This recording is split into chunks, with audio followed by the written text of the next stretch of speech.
All right. Shabbat Shalom. Shabbat Shalom.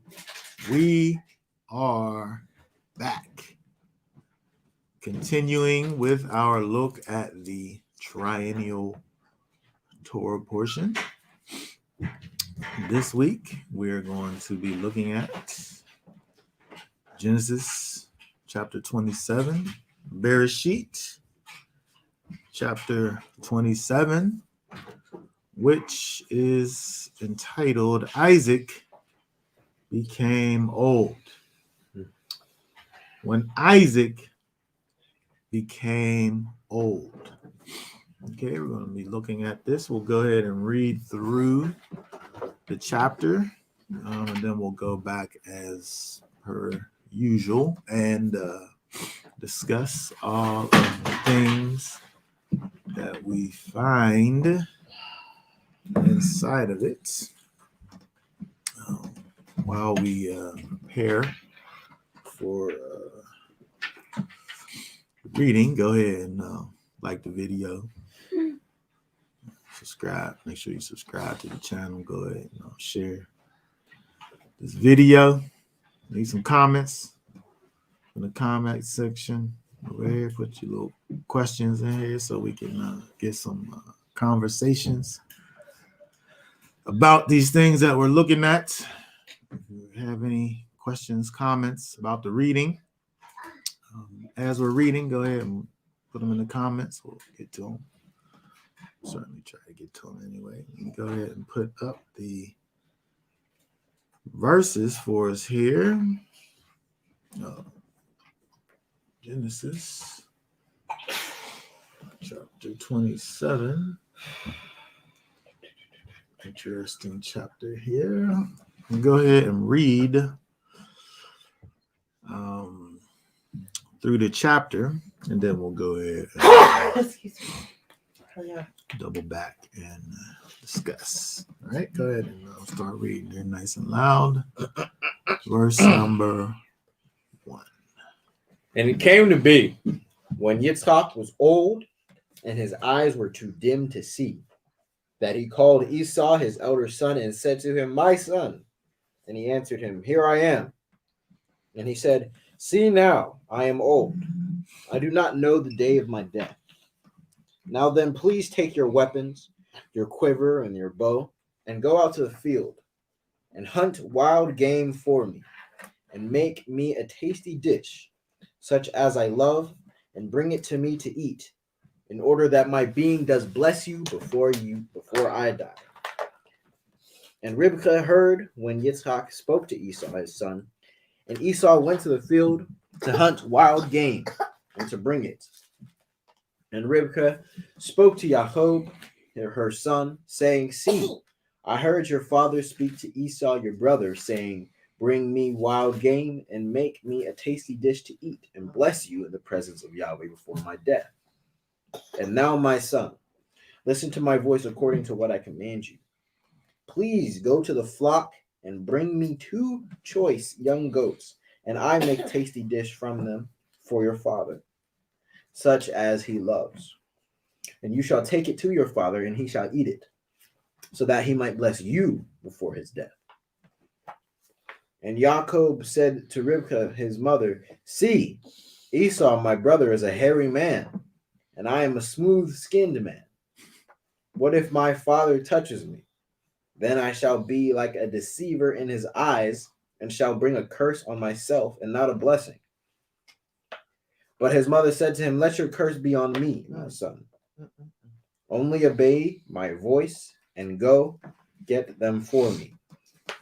And he went and fetched them and brought them to his mother, and his mother made a tasty dish, such as his father loved. And Rivkah took the best garments of her elder son Esau, which were with her in the house, and put them on Jacob, her younger son. And she put the skins of the young goats on his hands and the smooth part of his neck. Then she gave the tasty dish and the bread which she had prepared into the hand of her son Jacob. And he went to his father and said, 'My father.' And he said, 'Here I am. Who are you, my son?' And Jacob said to his father, I am Esau, your firstborn. I have done as you said to me. Please rise, sit and eat of my wild game, so that your being might bless me. But Yitzhak said to his son, how is it that you have found it so quickly, my son? And he said, because Yahweh your Elohim brought it to me. Then Yitzhak said to Jacob, please come near so that I feel you, my son, whether you are truly my son Esau or not. And Jacob went near to Yitzhak, his father, and he felt him and said, the voice is the voice of Jacob, but the hands are the hands of Esau. And he did not recognize him, for his hands were hairy like his brother Esau's hands, and he blessed him. And he said, are you truly my son Esau? And he said, I am. And he said, bring it near to me, and let me eat of my son's wild game, so that my being might bless you. So he brought it near to him, and he ate. And he brought him wine, and he drank. And his father Yitzhak said to him, please come near, and kiss me, my son. And he came near and kissed him. And he smelled the smell of his garments, and blessed him, and said, see, the smell of my son is like the smell of a field, which Yahweh has blessed. And Elohim give you of the dew of the heavens, of the fatness of the earth, and plenty of grain and wine. Let peoples serve you, and nations bow down to you. Be master over your brothers, and let your mother's son bow down to you. Your mother's sons bow down to you. Cursed be those cursing you, and blessed be those blessing you. And it came to be, as soon as Yitzhak had finished blessing Jacob, and Jacob had hardly left the presence of Yitzhak, his father, that Esau his brother came in from his hunting. And he too had made a tasty dish, and brought it to his father, and said to his father, let my father rise and eat of his son's wild game, so that your being might bless me. And his father Yitzhak said to him, who are you? And he said, I am your son, your firstborn Esau. Then Yitzhak trembled exceedingly and said, who was it then who hunted wild game and brought it to me? And I ate all of it before you came, and I have blessed him. Yes, he is blessed. When Esau heard the words of his father, he cried with an exceedingly great and bitter cry, and said to his father, bless me too, O my father.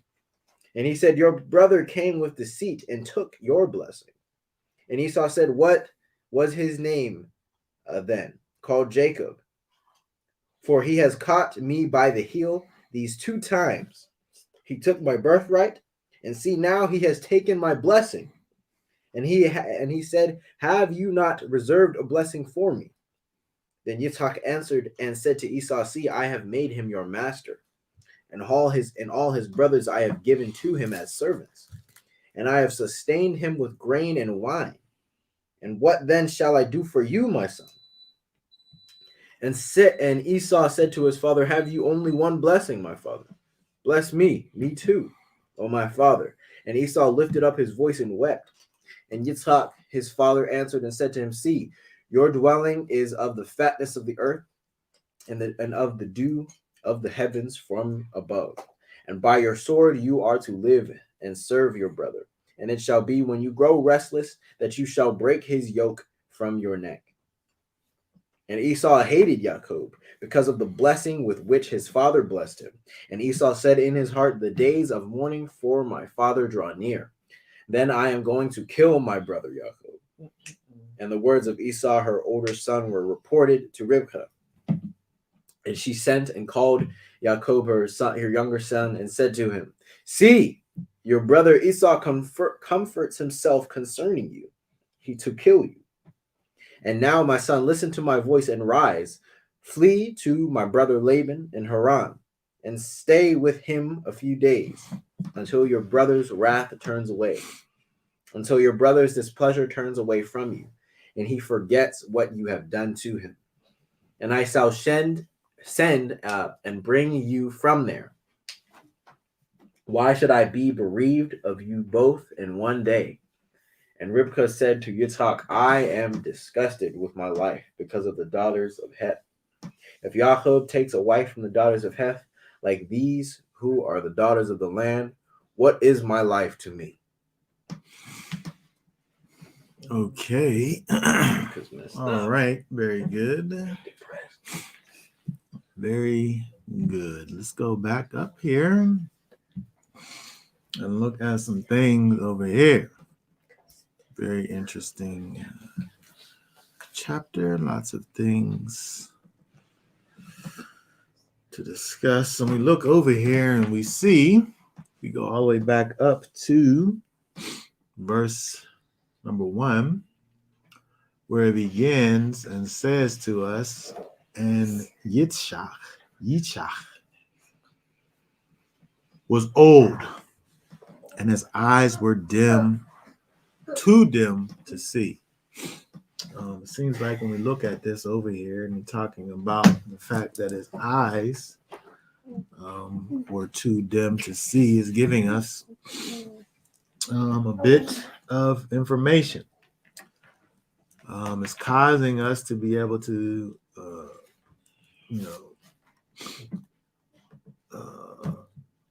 get prepared or partially prepared for what it is that is about to happen. Of course, when you think about the idea of someone writing something, someone giving the account of something, right? They, as they're writing it, this is not like a freestyle here. As they're writing it, they have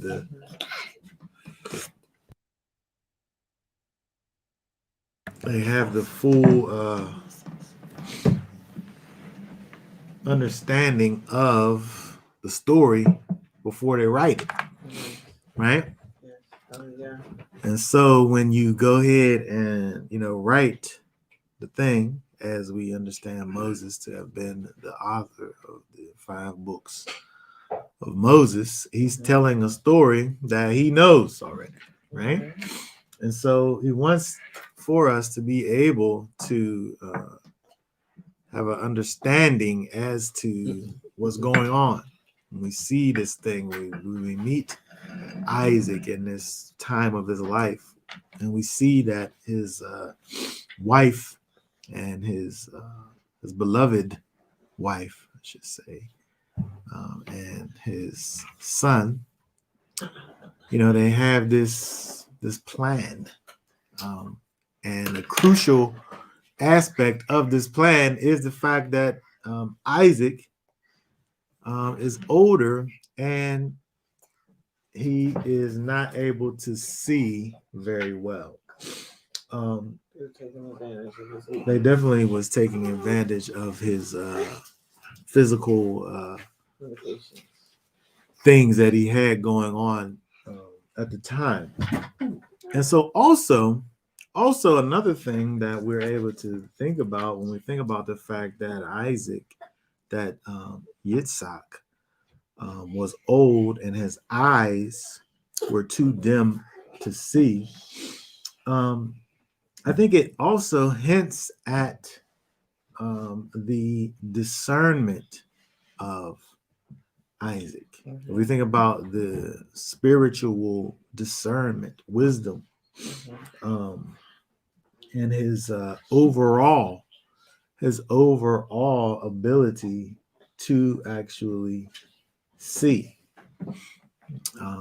in every aspect of the word, right? So let's look at a couple things here. Let's look at some scriptures here. Let's go over to Deuteronomy. Devarim 29. Read for us verse 4. But Yahweh has not given you a heart to know, and eyes to see, and ears to hear, till this day. Okay, over here we see the Most High, or is Moses speaking about what the Most High has done, and we see these words kind of used in this euphemistic way, right? When he's talking about the heart, he's not necessarily talking about the thing that beats in your chest and that pumps blood through your body, right? When he says the eyes, he's not necessarily talking about these optical things that have pupils and retinas and things that they send messages to your brain and cause you to understand what you're physically looking at, right? But we can understand this to have the connotation of a spiritual discernment and understanding, right?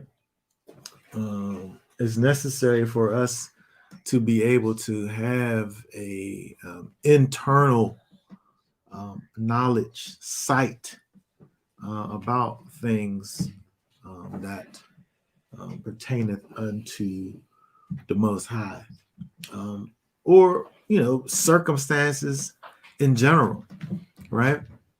Sometimes we may find ourselves in different situations where it calls for us to have a particular sight, a particular knowledge, discernment, discretion about the things that are going on around us, right? When we think about what was going on with Isaac, he kind of thought something was a little fishy over here with the situation. But instead of trusting in his instincts, he just allowed for the deceit to continue, right? Where he should have, kind of investigated a bit harder than what he did. He just touched on. Yeah, just that's it, right? He didn't ask him any questions. When we think about Esau, the fact that he was hairy, the fact that his skin was rough. Did he really have the skin that was identical to that of an animal? Was it to that degree? Like, did he have like did he have fur like on his body? Were they able to get the hide of an animal and use that? Like, that's how hairy he was. Probably wasn't that hairy. I don't know. But they put his clothes on him. I mean, they had his clothes, but they also had the thing that changed his mind. Maybe the clothes was more for the scent, I think, and the fur, the hide of the animal was supposed to be like the skin of the human. And so it's interesting that when we think about this little tidbit of information that we gain over here back in Deuteronomy, where it says that his eyes were too dim to see. I think we absolutely have to think about his discerning, his discretional eye. Did you see the comment? What do we have here? Pineal gland, the mind's eye. Yes, we're talking about like an internal thing, right? He knew like that there was something up. I mean, the guy came right back with the food. He was like, it's too quick. Like, how was you even able to go out here and even find something so fast? He had all the right questions, right? But the scripture prepares us and it tells us that his eyes were dim to see, right? You didn't have glasses back then. Let's just look at let's just look over here real quick since I have it here. I want to just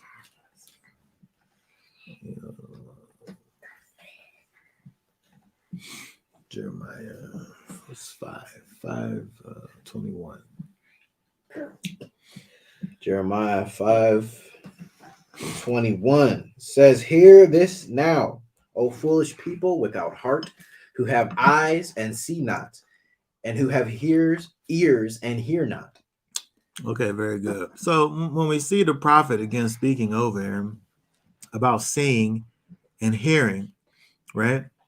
He's clearly referring to something other than just the physical thing that we do, right? And this is a common understanding to what we see in the scriptures in regards to this. So again, when we think about Genesis, when we think about Bereshit 27, and it talks about Isaac, Yitzchak, in his old age, I think that has given us kind of a full description of what was going on with him at the time, right? That yes, he was in fact physically old, and yes, he was in fact physically limited in his physical eyesight. But what we also see along with that is, his ability to have a certain discernment with the situation that was also weakening, which aided in the deception that happened, by his beloved and his youngest son. He wasn't as beloved. Say that again. He wasn't the youngest son wasn't as beloved as the oldest. No, I don't. Scripture doesn't really refer to him as the beloved of his father. When we look at the family dynamic here, Isaac, he had a thing for his son Esau. Rebecca, she had a thing for her son Jacob, right? They had their favorites. It's interesting. It's interesting when we look in the scriptures. The scriptures, many places we see where the family dynamics and these different favorites, right, that we find within these families, and all of the issues and problems that arise as a result. Okay, so let's keep on looking at here. So let's look at verse. I want to pay attention to these verses 2 and 3 over here, because we're understanding that Yitzchak is not only old, his eyes are weak. We were able to see that his physical eyes are weak. We're able to see that he's having some missteps in his discernment, right? He's able to be easily deceived here. But in verse 2 and 3, he's saying that he's old and I do not know the day of my death. And so he has a thought in his mind that death is near, that soon he's going to be going to be with his fathers, right? He's going to sleep and lay down and be with the fathers, right? He says that his day of death is near. So interestingly enough, him knowing that he's going to die soon, his request is interesting. His request to his favorite son is that he take up weapons, that he gathers his quiver, that he takes up his bow, and he goes out and hunts for this tasty dish, right? If you knew that you were going to die soon, I wonder what are the things that you would decide that it was absolutely necessary that you take care of. Like, what are the things that you would consider priority in your life that you needed to deal with, that you needed to set straight, that you needed to have one last time before you died? Would it be a specific meal? Like, if you knew that your time was running short, right? Would food be the thing that you wanted to enjoy at that last moment? Because when we look at Isaac, this is his request, right? Again, inspiration is giving us a look into the thoughts, really, of Isaac. We understand his physical, how he is physically weakened, how he is, mentally weakened, and understanding that death is, at his doorstep. His desire is physical food. And so I think all of this kind of helps us to gain understanding about the priorities here of Isaac, at least at this time in Scripture. And it again helps us to kind of see the connections, with these favorites. We talked about before, the DNA, the things that are passed down, the parent, being liking the one that's most like themselves, right? With Rebecca, with Jacob, with Isaac, with Esau, right? And so the thing that Isaac is desiring is the thing also that Esau is most equipped and able to provide for him, right? He's his favorite son for a reason, because he's good at the things that his son is good at, the things that he likes. He likes that delicious ta'im, mata'im. He loves those things, right? And there's only one person who's able to go and do it, right? And so we could think about, first of all, the fact that these are carnal. This is his carnal appetites, right? That are being elevated at this time, right? This is the thing that he is most desiring at seemingly the end of his life, right? And he chooses the perfect one. Jacob can't do this for him, right? Jacob's not fit. He's not able to go out and to meet the needs of his father the way he wants, right? But what I want to think about is the fact that, why is this the longing, the yearning, right? The strong desire that is inside of Isaac, right? It is giving us a picture into his mind, into his heart, and that which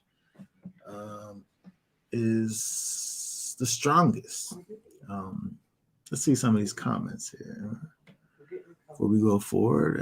As was physical food Esau's priority when he sold his birthright. Exactly. Right? Esau too was kind of at this place where he felt death was at his door. He was so tired. He was so vanished that he was not able to do nothing. Right? He was willing to give everything for that bowl of soup. Right? For this physical nourishment. Right? Had no thought for the spiritual nourishment, which is pictured in the birthright. The birthright, again, we talked about this before. We'll speak about it more today. The birthright is this non-tangible thing, right? It's this thing that's not something that can be physically touched, right? The birthright. It's the right of the firstborn, right? You can't touch it. However,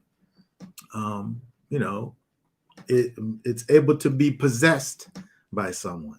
It's able to be passed along to someone, right?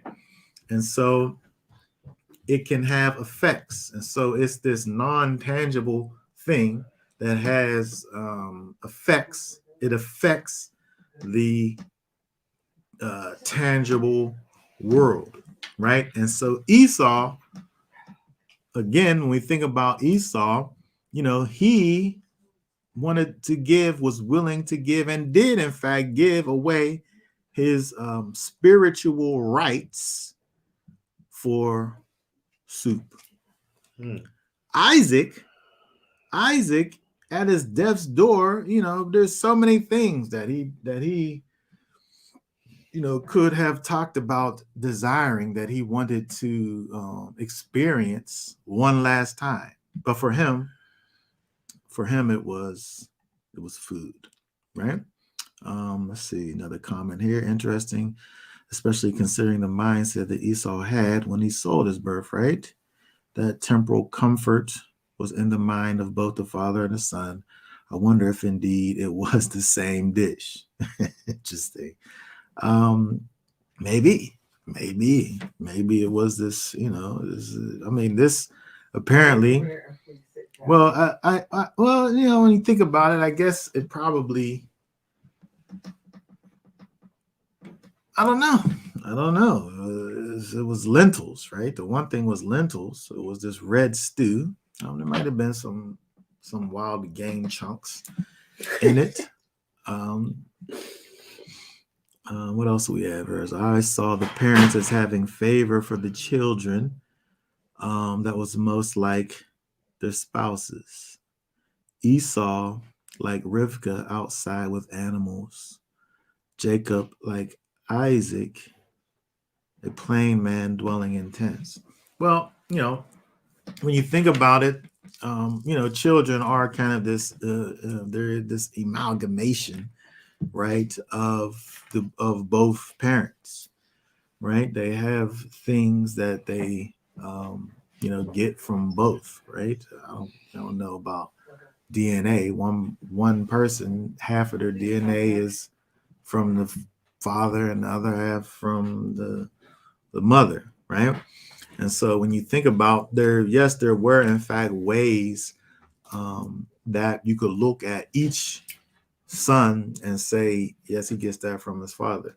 Yes, he gets that from his mother. But kind of the resounding things that we see kind of in these key, moments over here, it seems like when we look at Esau and we look at the thing that maybe not that Isaac did, but the thing that he loves, right? The thing that he loves is a thing that he finds in Esau. And I guess from that regard, you can talk about the love that he finds for his wife, because maybe he sees his wife in Esau, right? Maybe he sees the things that maybe don't,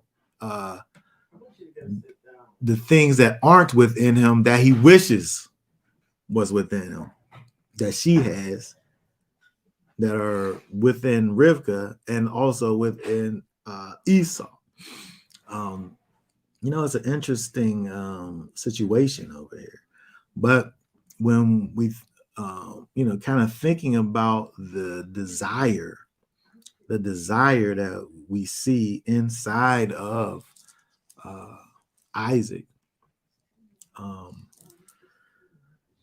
we need to think about the thing that it causes for us to really think about is, what in fact is our priorities. What are our priorities in life, right? Because when we look at Isaac, we get this big setup, and we see that he's close to dying, and the thing that he desires is this carnal, physical thing. Let's look over at this Proverbs. What's this say here? Read verse 21. 21, it says, "He who pursues righteousness and loving commitment finds life, righteousness, and esteem." The person who if your pursuits, the things that you're chasing vigorously after is righteousness and loving commitment, right? That's what you're going to find, right? I know someone, right, he's so spiritual, right? He's not me, right? I'm regular, right? This person I'm thinking about is not myself. He's so spiritual, right? He doesn't have time to, I like watching football. I'll sit and watch on a Sunday. I'll sit and watch 3 games, right? I'll start watching at 1:00. I'll watch the 1:00 game. I'll watch the 4:00 game, and then I'll watch the 8:00 game. I'll lay in bed and watch the 8:00 game on a Sunday. I'll spend all day watching football. But I know a man who does those 3 hours of football. He would never, and I'm not just guessing about what he would and wouldn't do. Not. I've literally heard it come out of his mouth. He would never spend 3 hours watching a football game when he could be reading the scriptures during that time. Mm-hmm. You didn't say his name. I know you're talking about. I don't have to. No, You know what I mean, right? And so when your pursuits, Mm-hmm. right, are only Mm-hmm. about righteousness, Yeah. right, this is what you'll find. Yeah. We're physical beings, right? We're human beings. We live in this physical world, right? And we're not called necessarily to be monks and nuns, right? Where every waking hour is dedicated to spiritual elevation, right? We can have downtime, but the question is, what is your priorities in life? When you're faced with the question of death is ringing the doorbell and I got to answer the door, am I thinking about a delicious meal? You probably think about fast. If when it gets to that place, the problem is that oftentimes people don't know when that time is. But when we get to that place where you have an understanding of the end being imminent, are you still going to be thinking about things that don't mean anything, right? And so you're not gonna be like, let me get that last football game. Let me watch my last football game. Right. If I think about it hard enough, I'll understand that this is complete foolishness. In fact, just to be perfectly honest, being a Steeler fan, if the Steelers win at the 1 o'clock, I really don't have to watch any more football. I can stop watching. Well, the problem is when they lose, then I feel like I need a fix, right? I need to keep watching, right? And so if I think about it hard enough, I can understand my limits. But on any given Sunday, it's not me thinking about what's the last thing that I'm going to be doing on this earth, right? Let's look at Luke.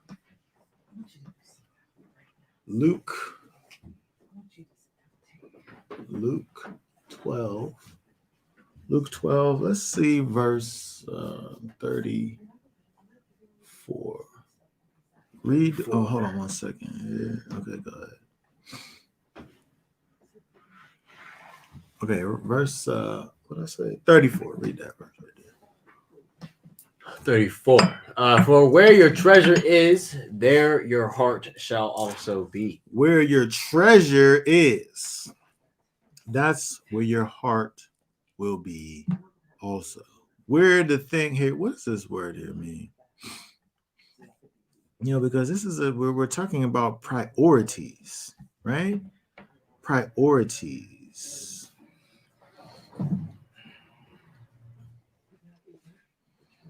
Oh, hold on 1 second. Let me get where your treasure is. Deposit, that is wealth, figuratively treasure. This thing that you highly prioritized thing. Where that is the treasure, that's where your heart is also.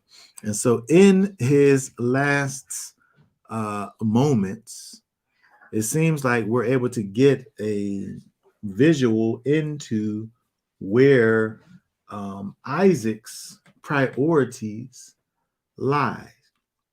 Right? He wanted some food. Right? Go, he speaks to his son and has him to go and manifest your physical expertise. Right? Maybe it wasn't even about the food. Maybe it was just being able to experience the physical expertise that he sees in his son Esau. Right? Maybe the food is really just a byproduct of him looking at his powerful worldly son that's able to just go out and find some wild beast, conquer it, and bring it back and give it to him as this completed situation, right? Whether it's the final result, which is this meal, or it's the total package of Esau, this his powerful son able to go out and do this thing and bring him back to him. It does a father good. It does a father good when you're able to have your seed go and do a thing, right? And bring back the results of that thing that they've done, right? So it goes beyond just the soup, right? It goes beyond just the meal, but everything that is incorporated in the meal. But I'm saying that the whole thing, everything about it is all physical. Everything about it is all carnal, right? And so even if we say that it goes beyond the actual meal, everything that's incorporated in getting to that final destination, which is the meal, is all carnal.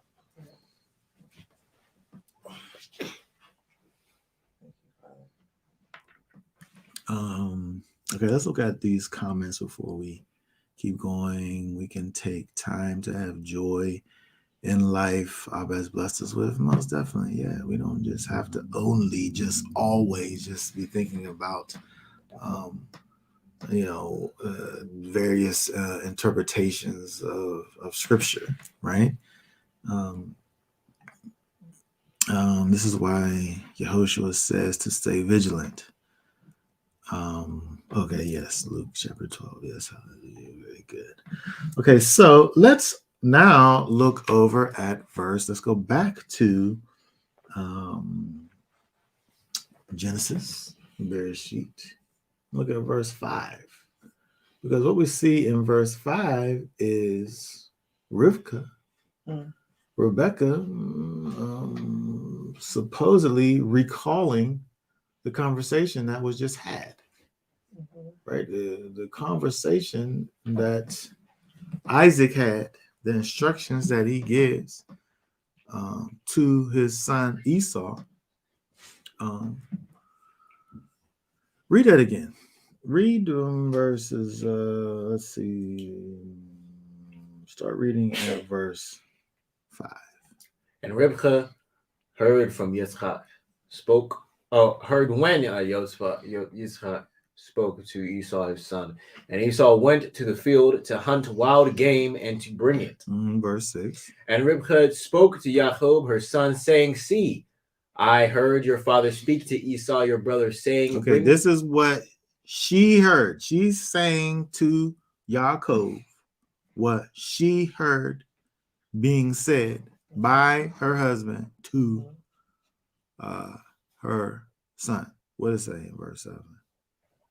Bring me wild game and make me a tasty dish to eat, and bless you in the presence of Yahweh before my death. Okay, let's go back up here. Let's see here. Read verse 3 again. Now then, please, verse 4. And make me a tasty dish such as I love, and bring it to me to eat, in order that my being does bless you before I die. Okay, Isaac didn't say nothing about the Most High in verse 3. He said what he said. Now, we got the receipts right over here. He said what he said, right? He wants that wild game. He wants that tasty dish that I love, that you know how to make. And I want my soul to be blessed before I die by it. He ain't say nothing about this happening in the presence of Yahweh at all. Why she add that to the situation? Why did Rivka add to that? Didn't happen. That didn't happen. That's her that seems to be her interpretation of what happened. Maybe she felt like he needed to give honor to the Most High within the situation. Maybe she realized that there was something missing. She realized the carnality of the request, and maybe she wanted to bring out, some spiritual connection here. But that's not what happened, right? But it's interesting when we see, comparatively speaking, what Isaac says, and the thing that Rivka is relating to Jacob, and the thing that she adds to it. Right, she's adding the spirituality to the situation. Right, she's acknowledging the Most High. She's putting the Most High into the situation. Maybe we can infer that the way that his soul is blessed is understanding that all of these things are happening in the presence of the Most High, but that's not what he said. Right? Maybe she knows her husband well enough to think that he meant that in his heart, but he didn't actually speak it. Right? But what it gives us just kind of on the surface is kind of a picture, right? That Isaac, right? He's looking at a situation kind of carnally from this physical perspective, right? And Rivka is looking at it from a spiritual perspective. The same thing, right? She's adding that spiritual component. Maybe just to kind of put emphasis on the severity of a situation to Yaakov, right? Who was also the spiritual one, right?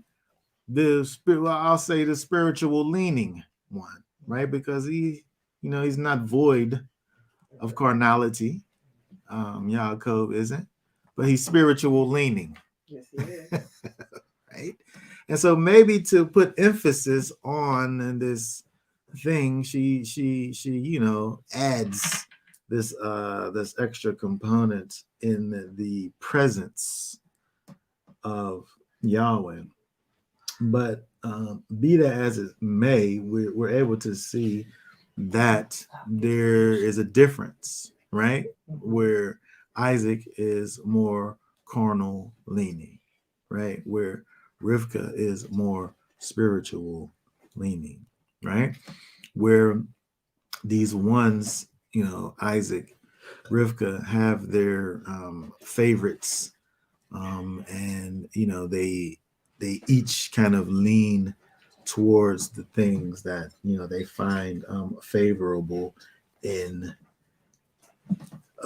their favorites, right? Isaac has a desire for that flesh, right? He sent his fleshly son to go get the flesh. Yes, he did. The wild flesh, right? He didn't want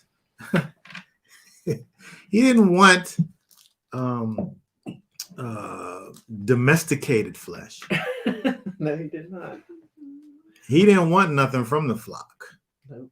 He didn't want domesticated flesh, right? He wanted, not only did he want flesh, but he wanted wild flesh. Go get your quiver and your bow and go out and hunt, right? Go out and use techniques.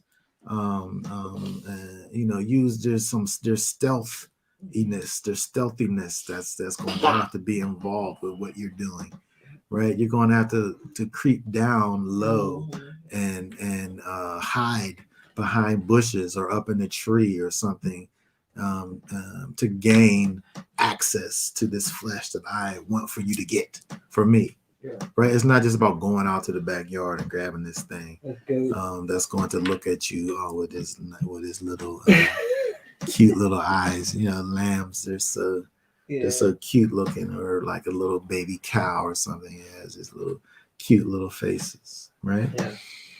He wants for his son to go and get something that's going to run from him, right?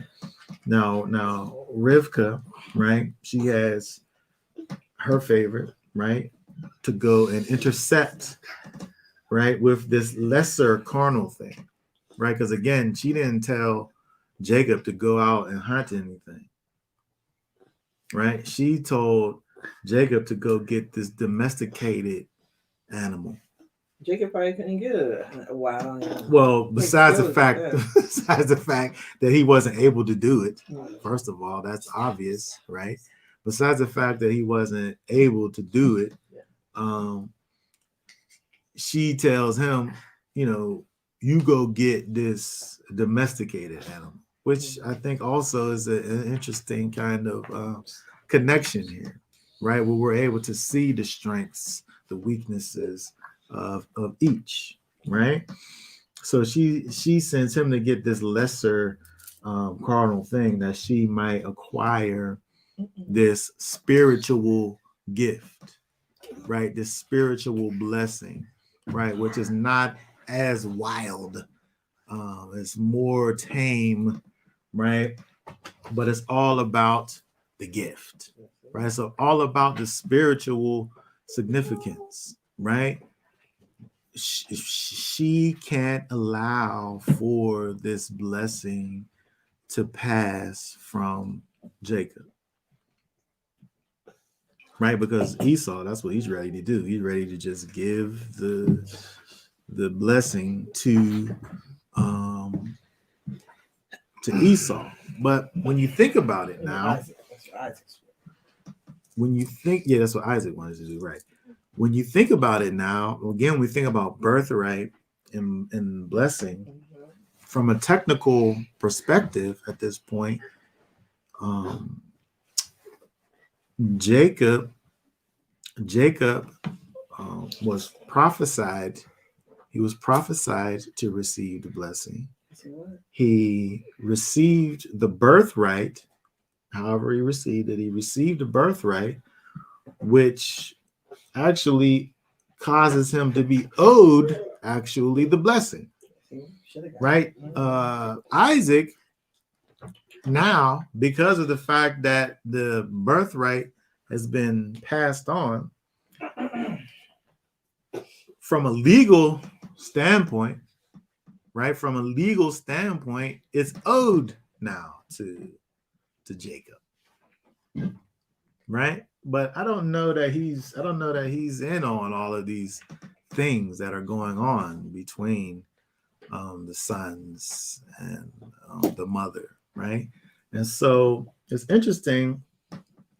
However, even though we look at the fact that these things are from a spiritual standpoint owed to Jacob, the way in which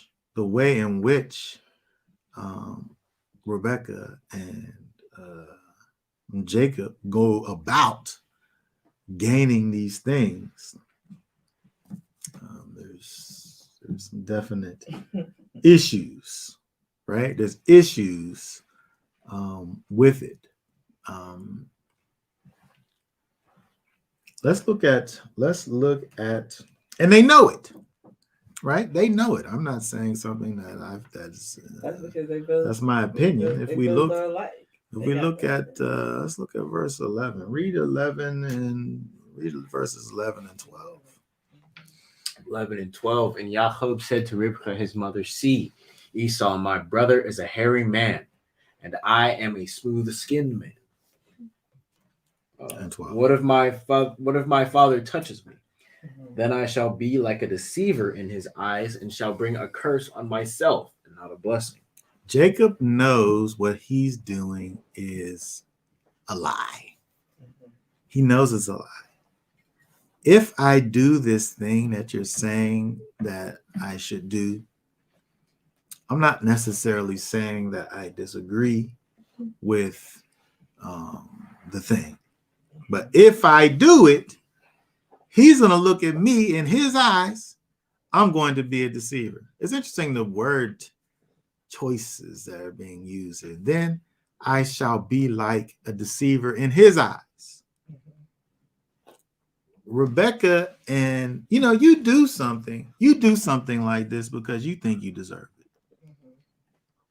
Let's just talk about it. You do, if somebody's a thief,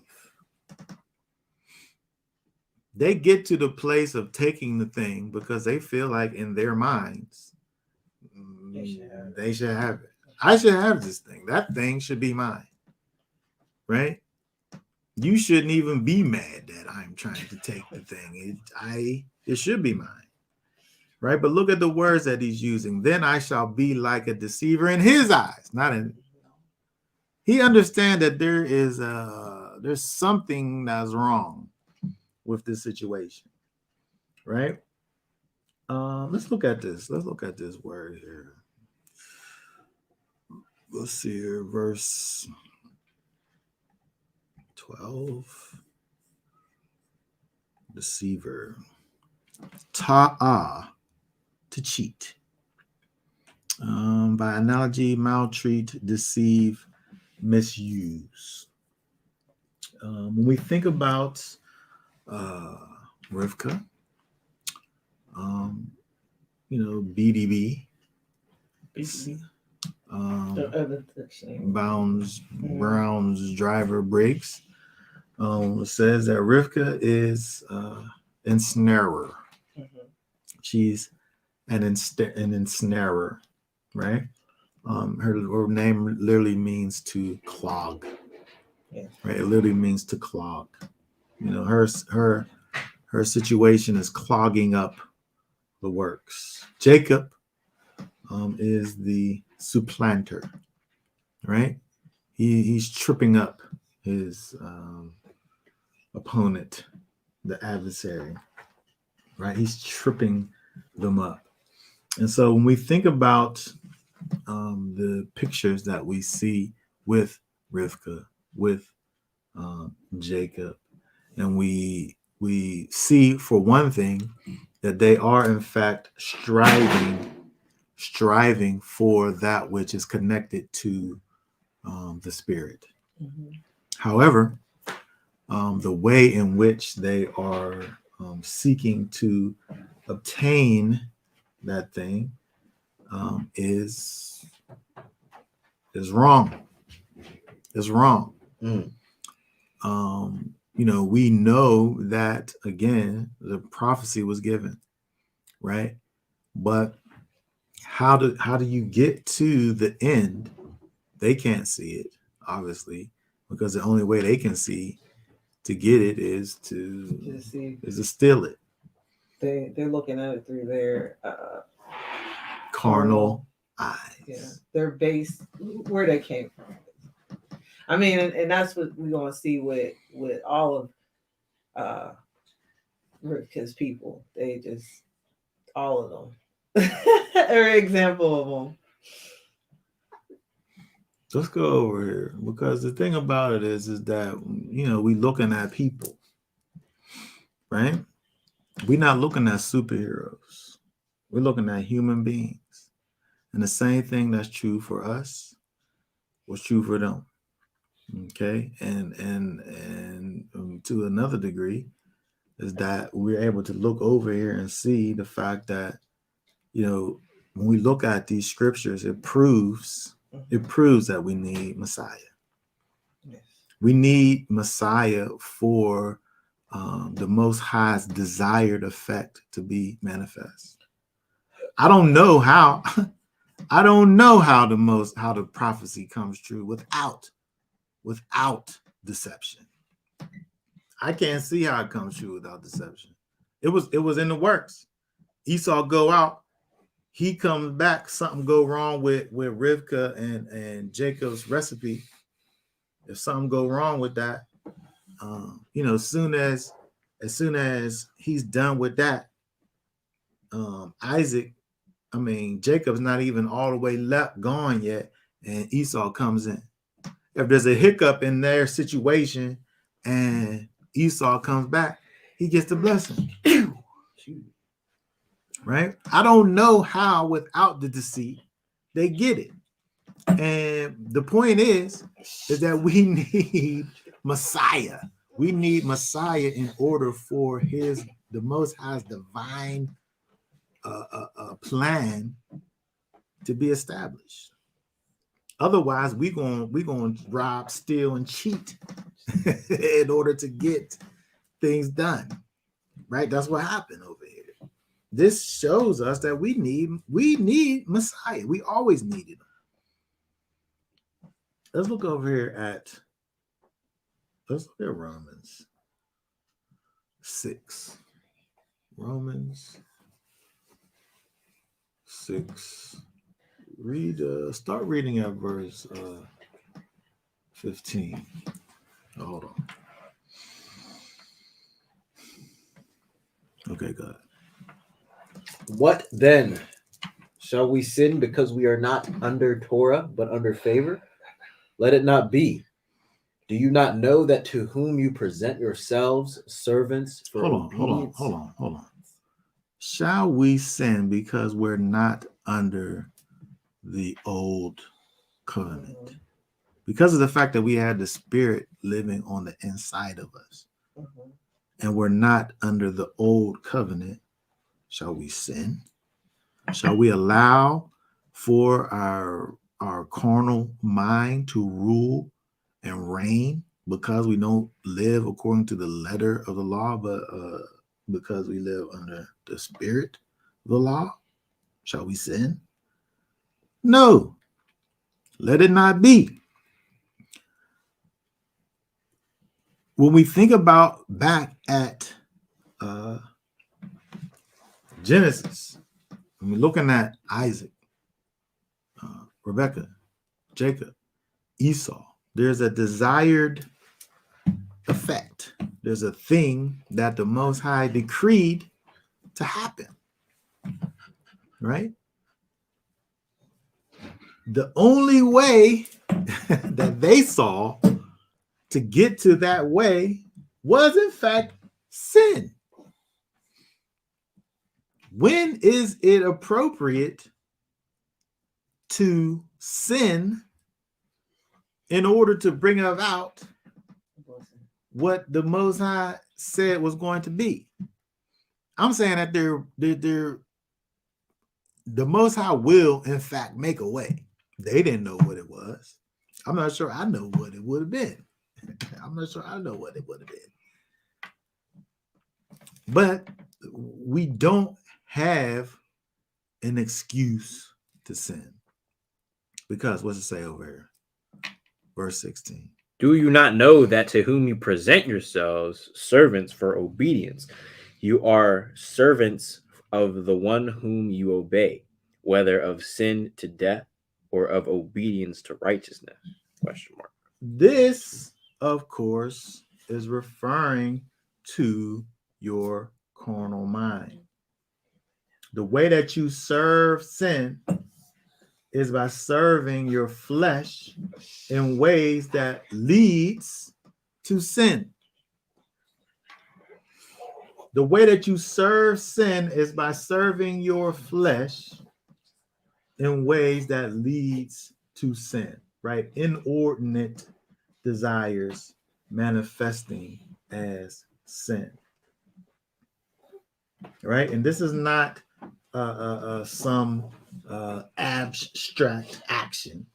It's through the various desires of the flesh that will eventually lead you to sin. When we look at the things that our flesh calls for us to be doing, when we become servants of those things, is going to bring us into a state of sin. That's right.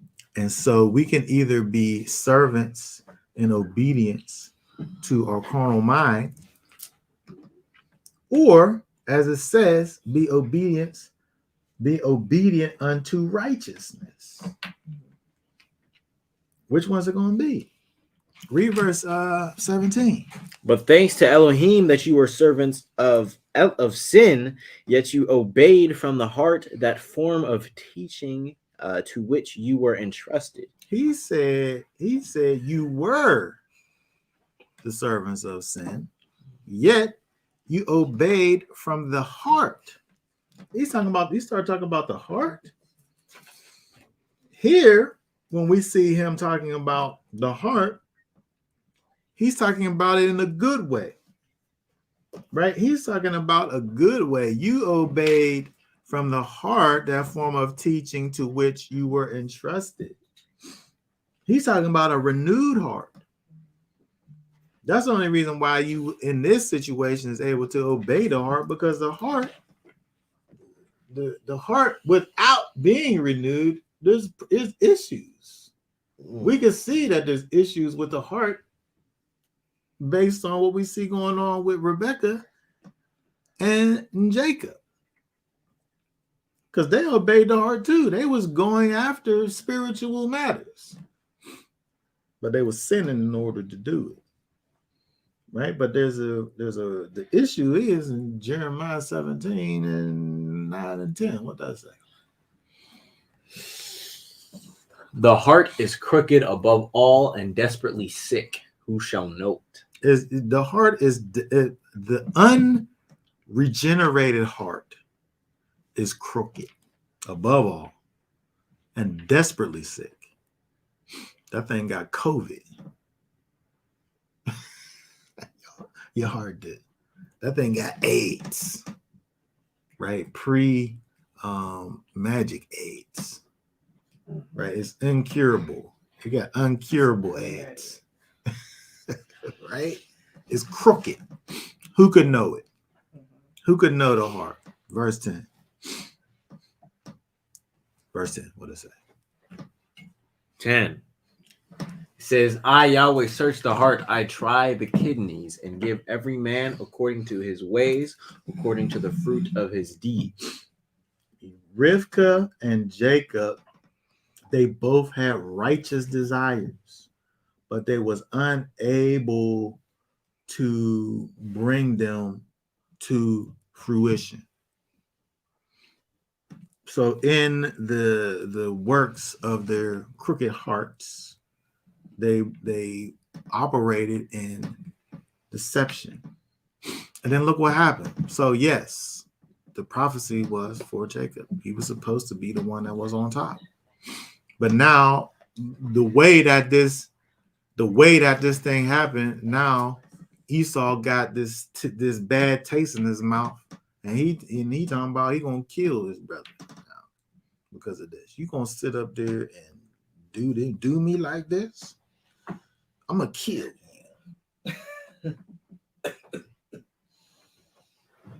I'm gonna let my father live the rest of his life. He cared about his dad. He said, I'm gonna let my father live the rest of his life. I'm gonna let you mourn my father when he dies. But when that time is up, I'm gonna kill you. Whenever I make my movie, I'm putting that part in it just like that. I'm gonna let my father. I'm gonna let our father live his life. And I'm gonna let you mourn the death of our father. But when that mourning is over, I'm gonna kill you. That's Oscar worthy right there. That's what he did though, right? That's what happened. Right? He had a sour taste in his mouth because of the wicked hearts who they was trying to do the right thing. They was trying to do the right thing. They were striving for spiritualness. They were striving for that connection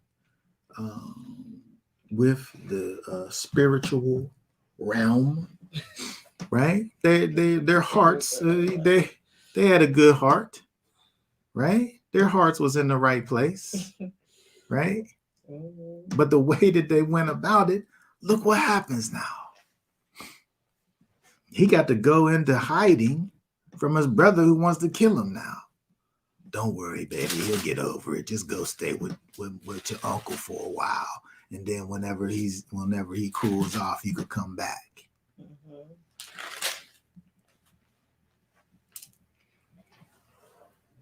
See, the idea of seeking spiritual things, that's good.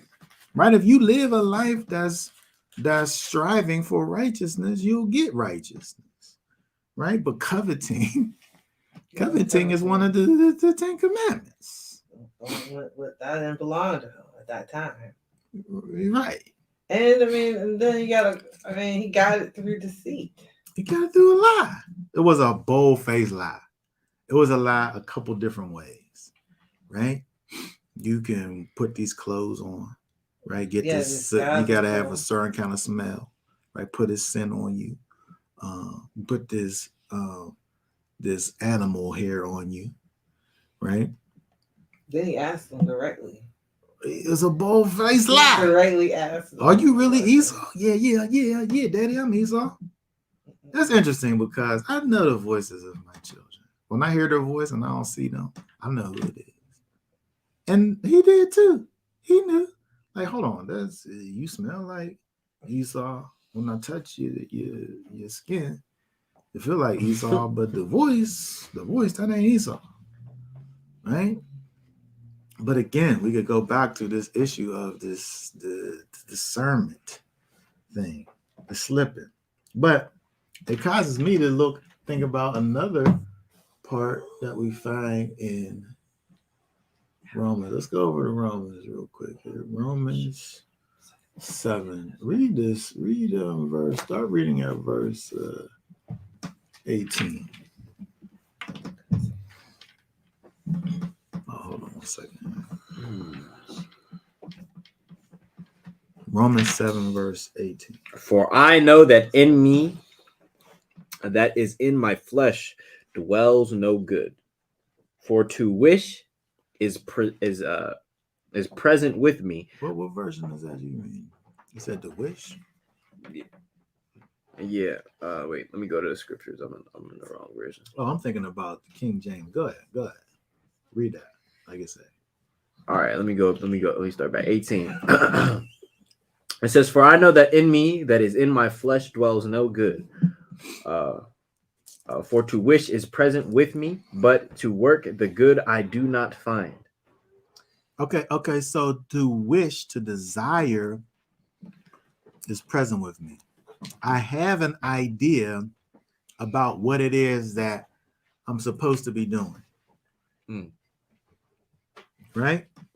But to work the good, to do the thing that I can desire and wish that's good, I can't find it. I know what I'm supposed to be doing, but to work the good that I know that I'm supposed to be doing, I can't find it. Mm. There's a disconnect between what I want to do, what I know I should be doing, and actually getting that thing done. Verse 19. 19. For the good that I wish to do, I do not do. But the evil I do not wish to do, this I practice. You see that? There's a good thing, and I want to do it. But for some reason, I don't do that. I don't do that. Mm. I don't do the thing that I wish to do. That's a good thing. I want to do it. I know what it is, but I don't do it. The evil that I do not wish to do, that's the thing that I end up doing. What is that? Right? I want to do good, but I do evil. My flesh rules my mind because my flesh, this thing is wrong. This thing is broken, right? This thing is selfish and it wants things for its own self.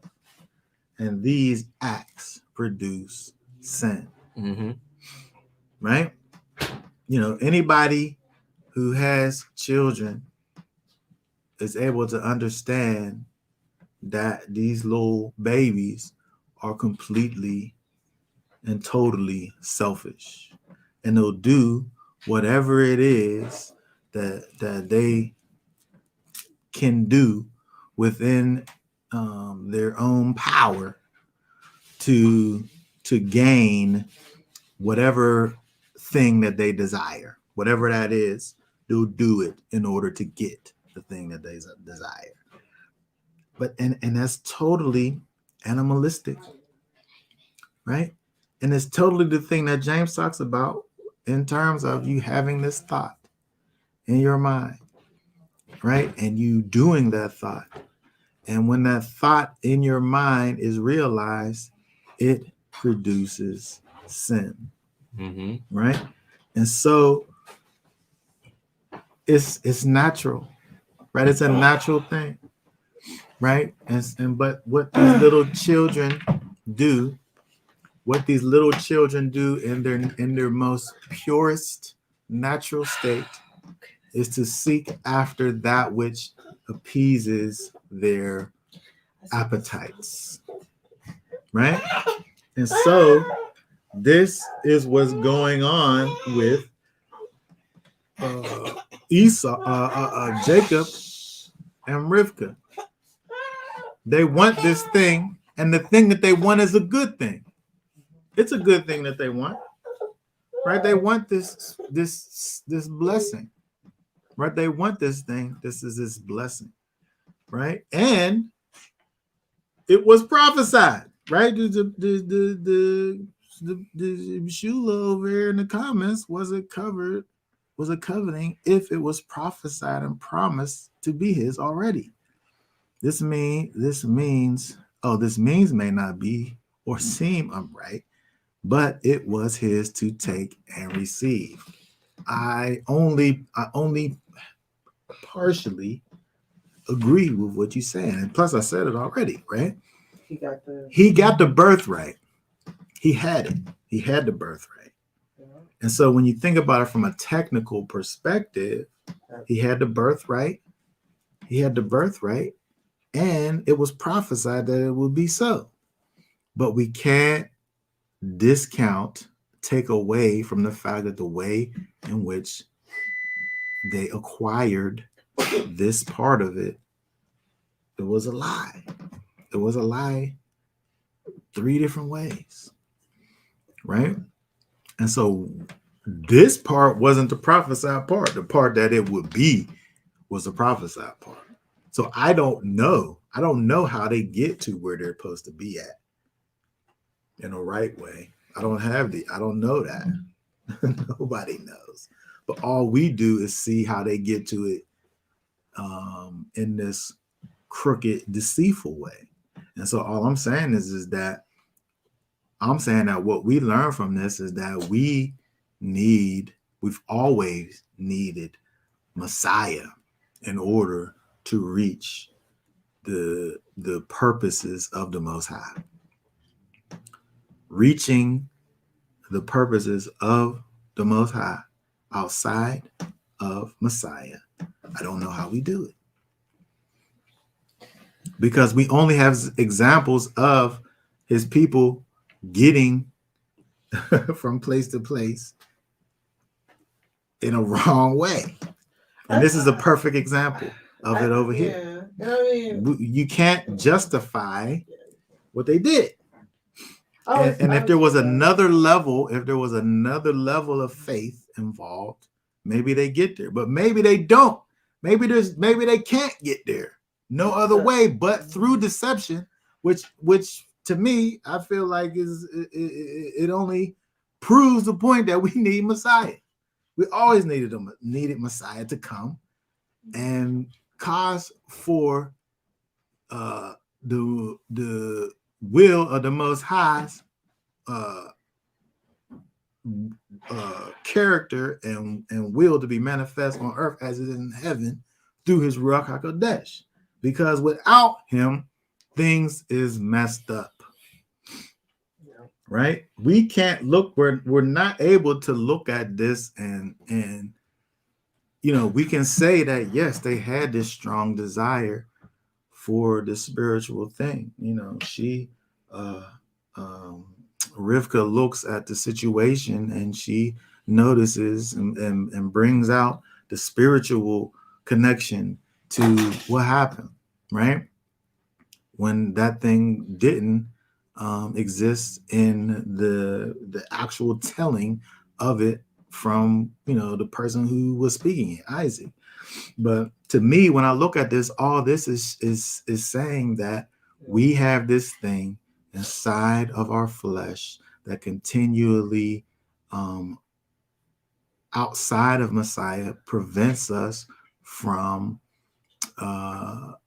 operating in a functional way. When we look at Romans chapter 7, he's sitting up here talking about the fact that I know what's good and I want to do it, but I don't do it. I know what's evil and I don't wish to do it, but I practice it. What do verse 20 say?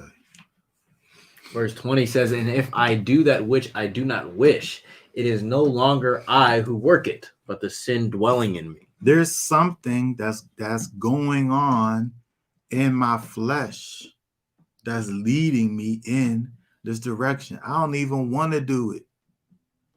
But there's something that's dwelling in me, which is my flesh, which is my carnal mind, which is my physical appetites, that's pulling at me so strongly that I know what not to do, and yet I do it anyway.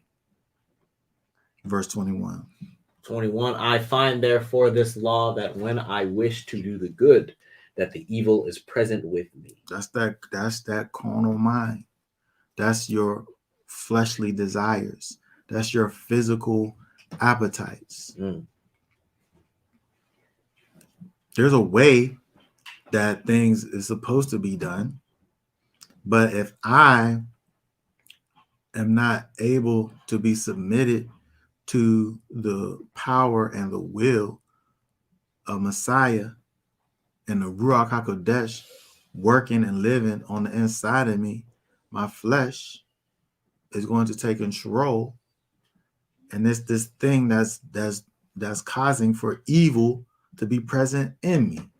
And it's not some, this thing that lurks, this you crack me up saying oogala boogala. It's not this mystical thing that's going on inside of you. It's your carnal flesh. It's your animal. It's your connection to nature. It's your connection to the earth, right? It's your need and desire to have your appetites pacified.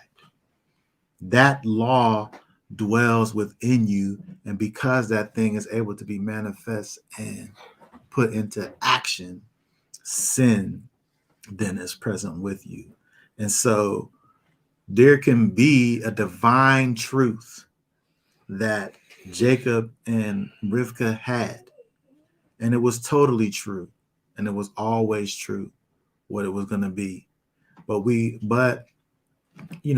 can only think that the Most High knew that the only way that this thing was going to actually be realized was through the supplanter and the clogger.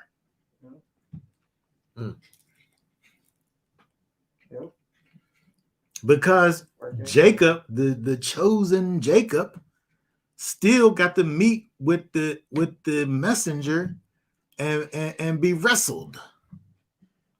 Right? He's still in need of a transformation.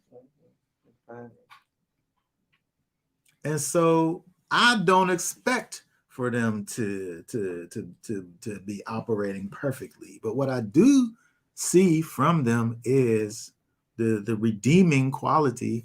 I think that's here is the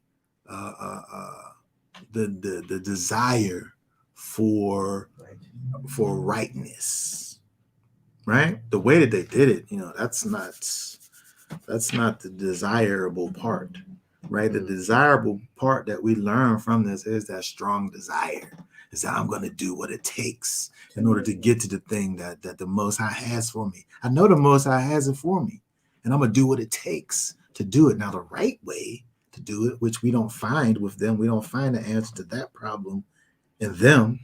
We find it only in Messiah. Messiah is going to make a way for us to acquire the things that he has for us in a right way. Right? He's not going to cause for us to gain rightness and right standing through ill means.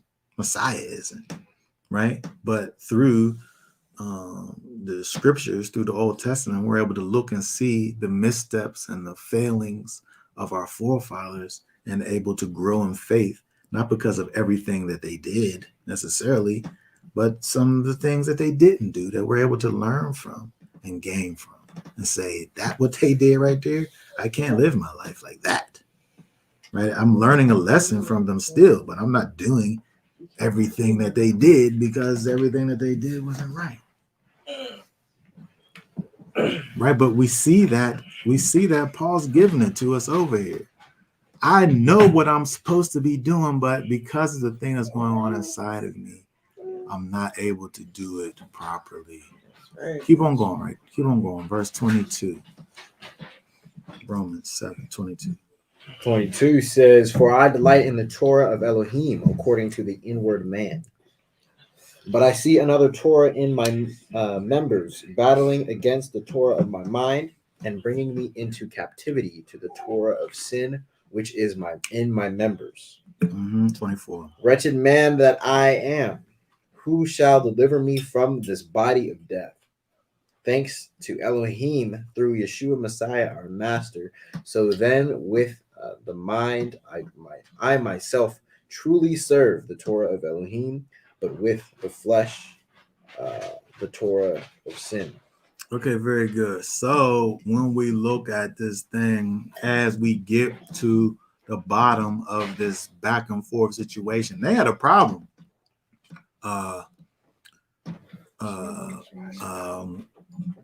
Rivka and Jacob, they had issues. They knew same issues we had. same issues Paul's talking about. They know what's right. They know what was made for them, but the ability to reach that goal was far from them. They wasn't able to reach it.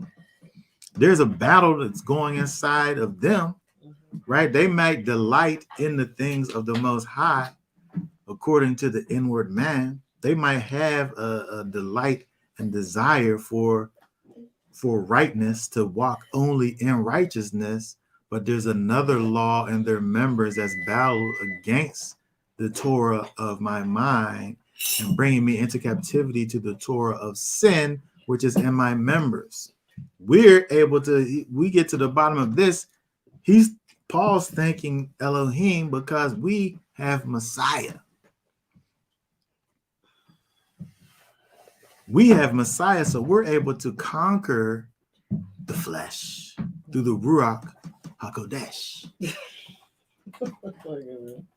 Somebody could put that in a song right there. That's bars right there. Right? Right? But they didn't have it. And so they had to just by any means necessary. They standing at the window with the AK, peeking out. Right? Because the only means that they know how to get things done is through the thing they reached their spiritual goal through carnal means. That's what they did. They reached their spiritual goal through carnal means. They were able to boast. They were able to boast in the thing that in the salvation that they received because they did it in their flesh. They literally did it in their flesh or in animal flesh. Right? Literally in flesh. Right?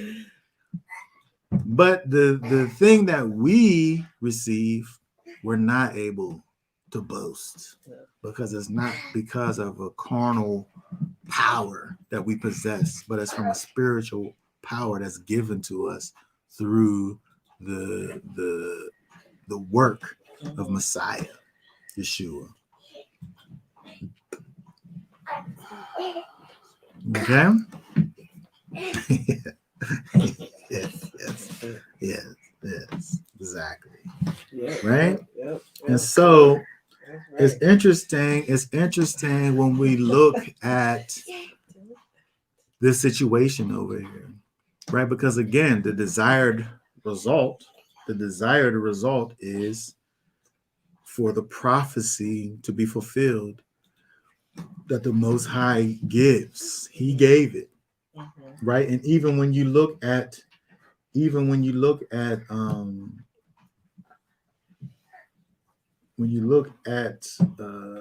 Rivka, and she says, Jacob's like, well, what if we get found out? What if he realizes that is me and it's not my brother? And she like, I'll take let the curse be put on me. So my mom put me up to this. I don't know if she's able to receive the curse that might have came.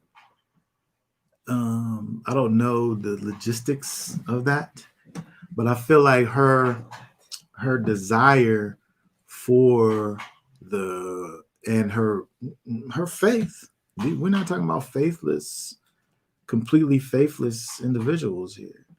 She knows that what the Most High said, it was gonna have to happen. She knows that it was gonna have to happen. It's gonna happen some hook or way crook. It was gonna happen. I don't think that they needed to do it to have it come to pass because, Isaac, for him to bless Jacob, the blessing was going to come from the Most High. So whether he blessed Esau or not, the Most High got to put the action. He got to bring movement. He got to bring it to pass. Mm-hmm. So I don't think they needed to do the deception for Jacob to be blessed. Yeah. And what I'm saying is that I think that like what we're able to like somebody could potentially look at this and say, well, the Most High said that I'm supposed to have this. I can't see a physical way that, I mean, there's no difference between this and Hagar. I can't see a physical way how what he says is going to come to pass. And so I have to step in and do something in order to get it. There's no difference between this and Abraham and Sarah and Hagar. It always causes a big mess. And it always causes that was a mess. And this is a mess. Because now Esau said, I'm going to kill you. Right, right. He probably whispered it in his ear. I'm going to kill you. Right? It's a big mess. And even though the window of opportunity was so small, the Most High could have still made it happen. Right? The window was minute. Right? It was a matter of seconds. It says that Jacob wasn't even all the way leaving yet before Esau comes back with his bowl of soup. But he was too late. But if they was able to fully trust in the Most High, you think that the Most High wasn't going to cause for his word to come to pass? Of course he would have. Absolutely.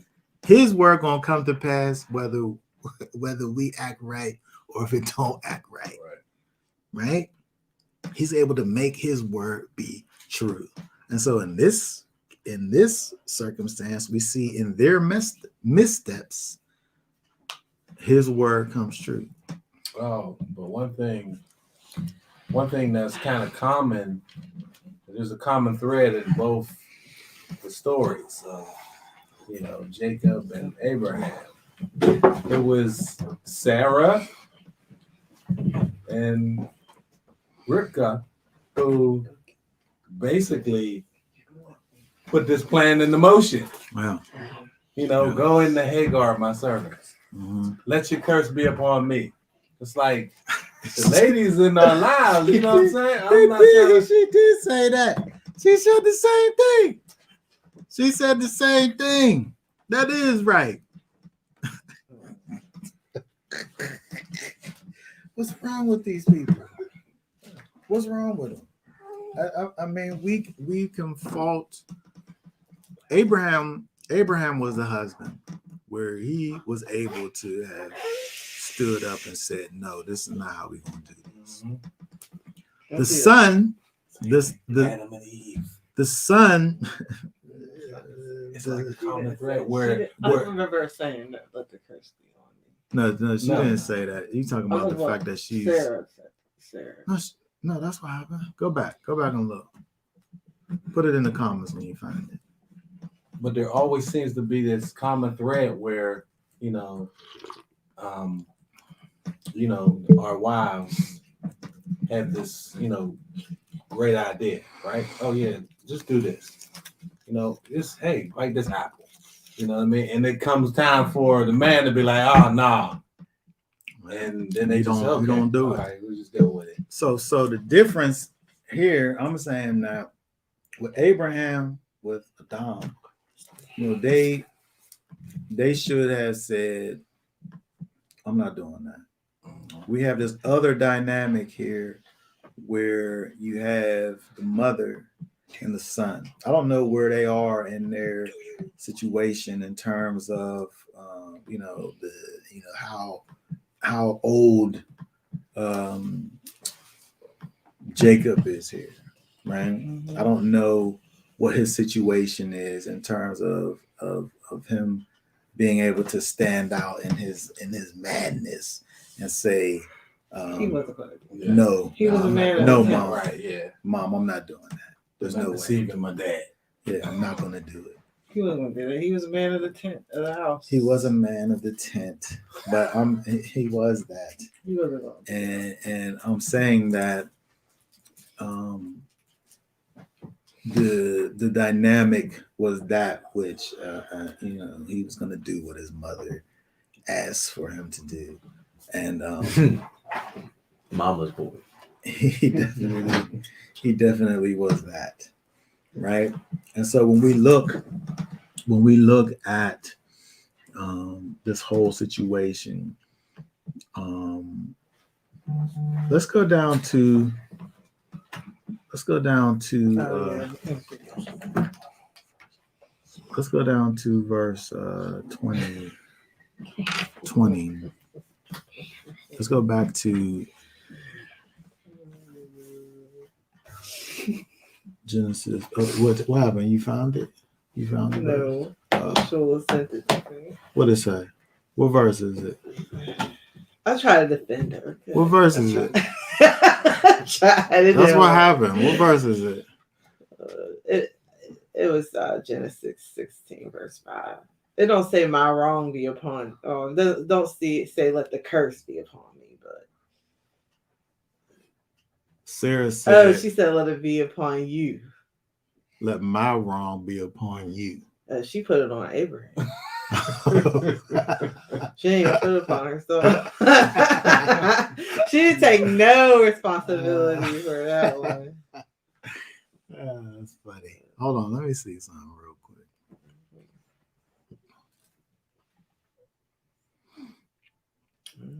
This word is Hamas. Hamas. We're looking at 27.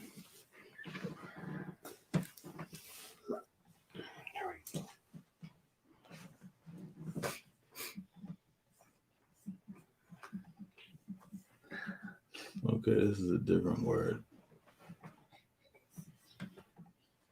which literally means curse, but it's the same kind of idea. Okay, but let's go down. Let's go down to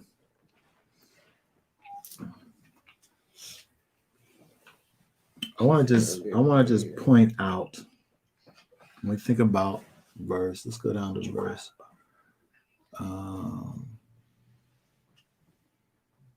When we look at, I think the fact that the lies are so compounded, I think it just makes it troublesome, right?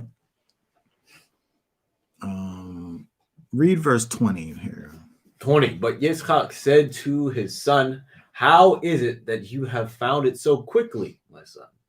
And he said, because Yahweh your Elohim brought it to me. Oh no! And then he brings the Most High into it too. He just was all over the place.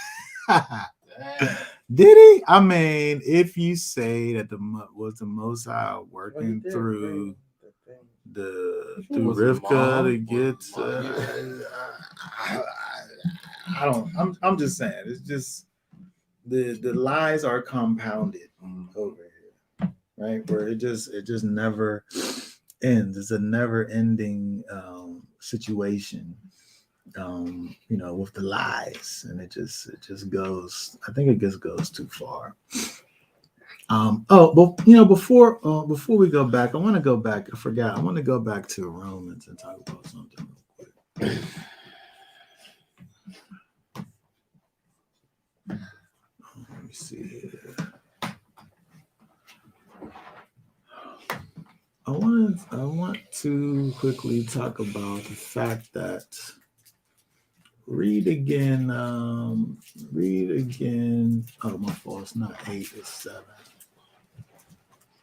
It's 7:23. Read verse 23 right there.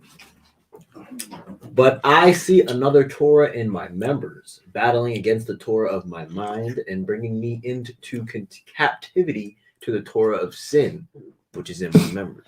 Okay, so there's a law of sin that's in my members. That's your carnal mind. That's your fleshly appetites. Mm-hmm. It's you giving your mind over to that which your body desires, right? That thing is working in your members and is battling against the law of my mind. And so again, when we think about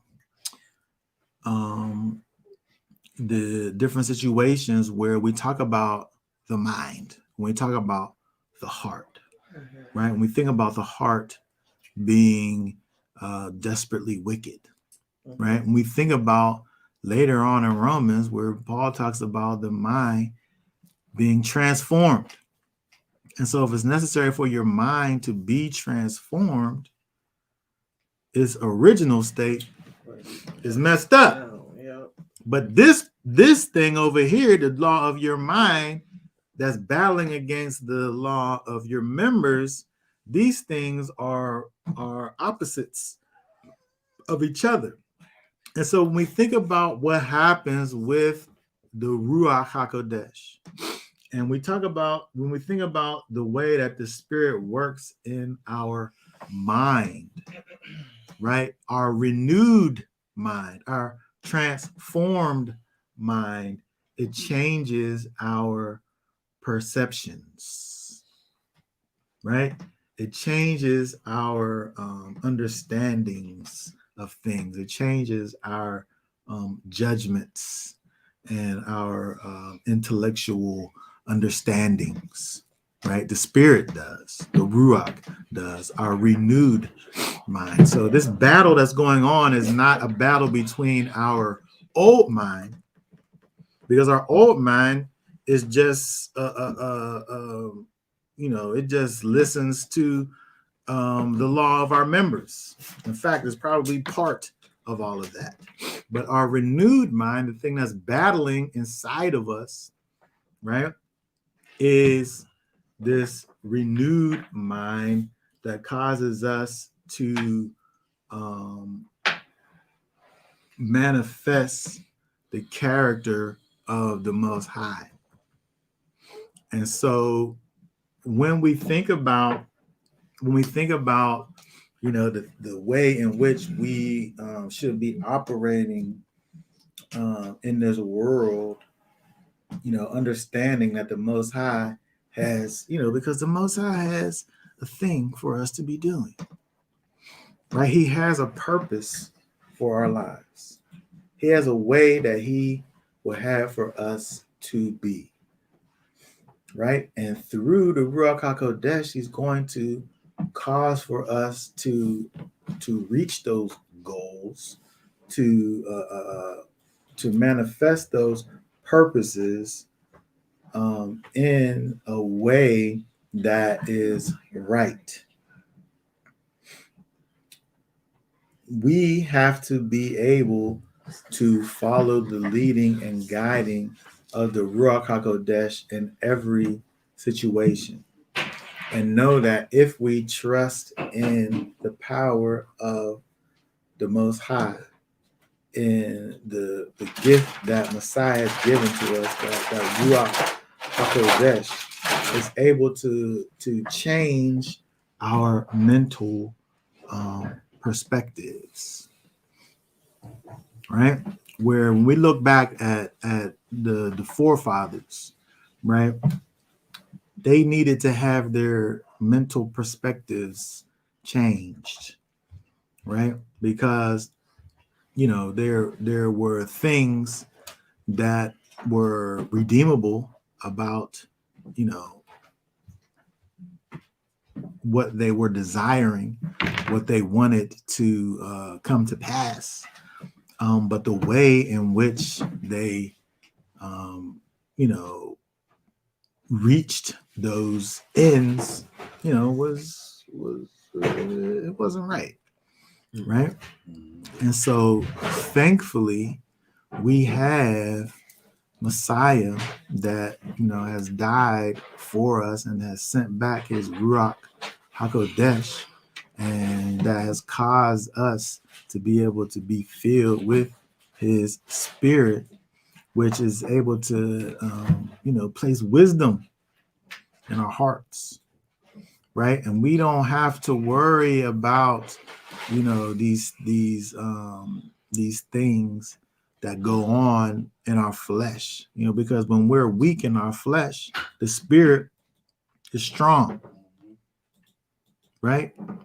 And so we have to be able to trust in the master. We have to be able to trust in the spirit of the Most High to keep us on the right track. Okay. All right. Let's go over and look at a few more things over here in these scriptures over here. Let's go back to Genesis, Bereshit 27. Let's drop down to 34. 27, 34. Okay, read again for us, 34. When Esau heard the words of his father, he cried with an exceedingly great and bitter cry, and said to his father, "Bless me too, O my father." Okay, it's interesting. It's interesting because when we think about this, right? We think about, again, this whole thing with the birthright, with the blessing, with the fact that, you said, right, he's making a proclamation. He's making a, he's giving this blessing to his son. He's speaking it over him, but it's the Most High who's going to actually bring it to pass. So when you think about the logic here from Esau, he's like, you got some blessing for me too.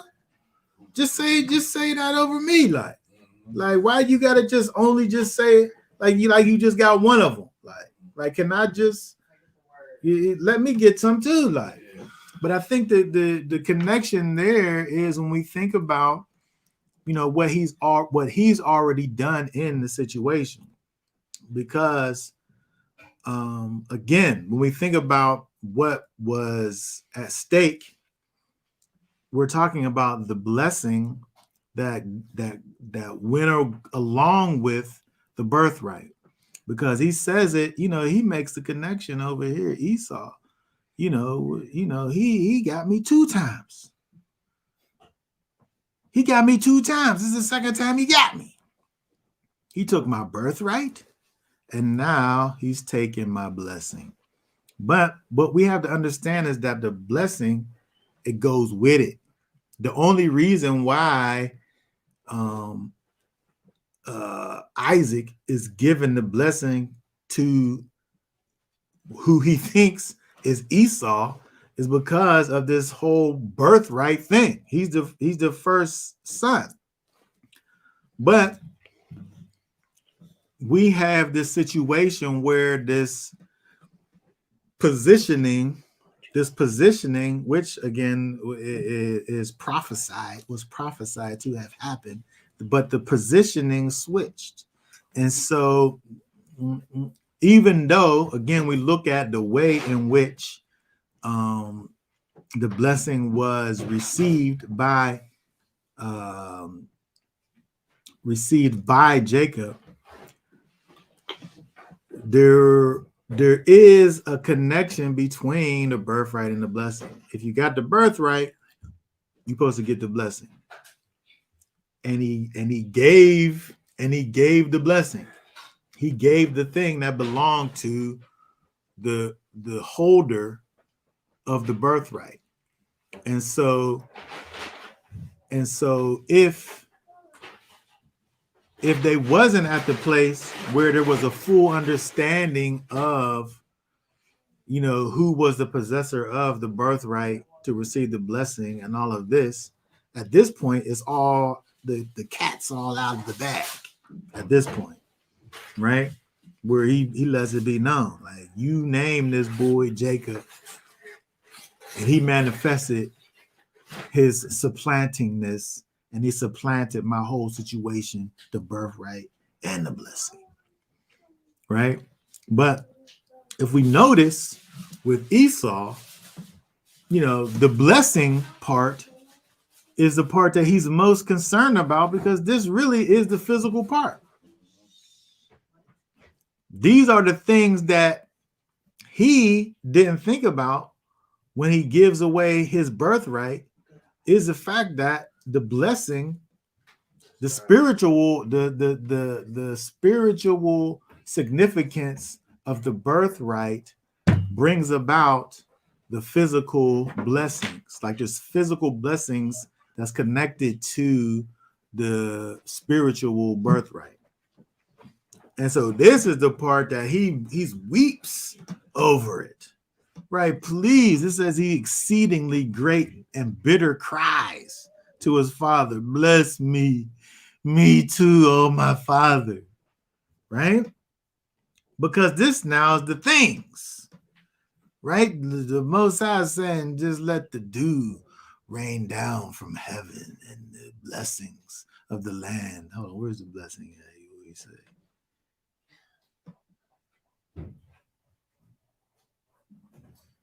He said, he said, Elohim give you the dew of the heavens and the fatness of the earth and plenty of grain and wine, and let people serve you and nations bow down to you and be master over your brothers. Right? This is blessing, but it's all physical things, right? And let your mother's sons bow down to you. Curse those that curse you. Bless those that bless you, right? And so, but this is the part that Esau wants these things, right? He wants to have status, and he wants to have favor among men, and he wants to have these things, right? He wants to have riches, right? He wants to have the earth, the fatness of the earth, and he wants to have the dew, the wetness of the heavens raining down upon him, right? He wants all of those things, but we understand when we look at this in its completeness that he gave up those, he did give up those rights when he gave away his birthright. And so it's interesting, this what this caused me to really think about is, people want to have the blessings of Israel. They want to partake in the blessings of Israel. They want to have the creator and sustainer of heaven and earth to, in fact, be their Elohim, and to cause for them to be the head and not the tail, right? We want these blessings, right? But what about the spiritual position and the spiritual connection, which causes for us to receive those blessings, right? The way that we gain the birthright to receive the blessings that go along with the birthright is through us being connected to the firstborn son, who is Messiah, right? And so us being outside of Messiah, outside of that birthright, makes the blessings that go along with it be null and void for us. And so you have those that are in, for all intents and purposes, are operating through the spirit of Esau. Yeah. Where I want the blessings, give me the blessings, and I'm so upset that I can't have the blessings, but I don't care about the birthright. I don't care about the birthright until later I find out that these two things are connected. Later I find out that, the one who has the birthright gets the blessings. Right? We have these people, in this day and age that are so connected to the physical part, to the tangible part, when the most important part is the spiritual part, which even makes the physical part possible to happen. If you ain't got the birthright, Messiah, you can't get the blessing. You don't deserve the blessing, right? You can't take part in the blessing. So all the things that the Most High has in store for you, you forfeit because you hate the birthright. You hate the birthright. Now, people might not sit up here and say that they hate the birthright, but their actions show that they hate the birthright. Right? That's true. If you're not manifesting the character of Messiah in your life, if you reject the teachings of Messiah, you reject the birthright. So you ain't getting no blessings, right? Because you hate his birthright, right? And so, we learn a lesson through this whole situation with Esau. He's mad. Esau mad, but he's mad because of his own disdain for that which was lawfully his. He had it. It was in his hands, and he squandered it away because he hated it first. And so when we think about the place of Messiah, the place of Yeshua in our lives, he is that birthright. He is that connection to everything good that the Most High has for us. And if we don't desire that birthright with all that we have and put it in our hearts and our mind to strive after and to desire and to chase that birthright and do what we have to do to gain it, how are we gonna get the blessing? We don't gotta be deceitful in order to gain the birthright. All we gotta do is be able to just accept what he did and receive it. Right? He made the plan and the accessibility easy for us. All we got to be able to do is look at what he did and accept and believe what it is that he did for us. Right?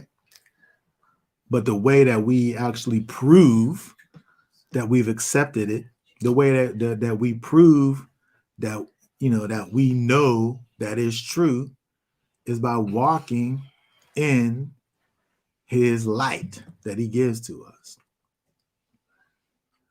Otherwise, the only thing that we're doing is, we're manifesting our despisement of what it is that he did. And we're operating in our carnality and in our flesh.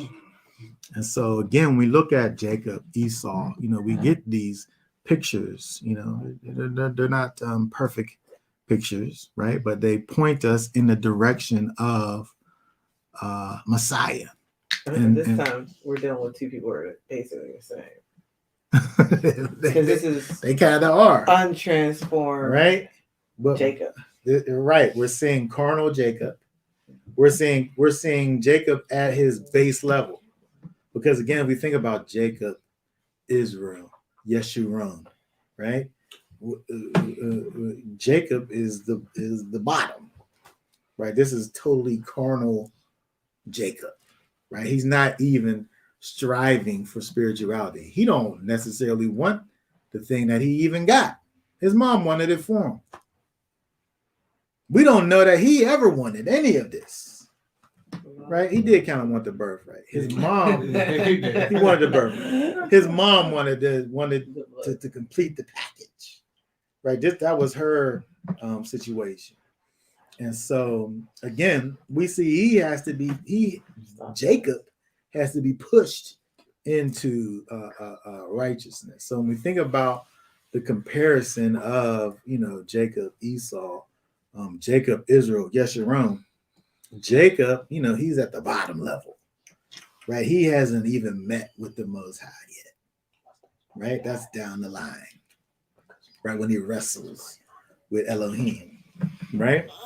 He's still learning. He's still in his infancy phases. He just does what his mommy says to, right at this point. He's still a child, right? From a spiritual perspective. But we're able to get hints of that character, right? because you know, at the end of the day, he could have told his mommy, "No, I'm not doing that," right?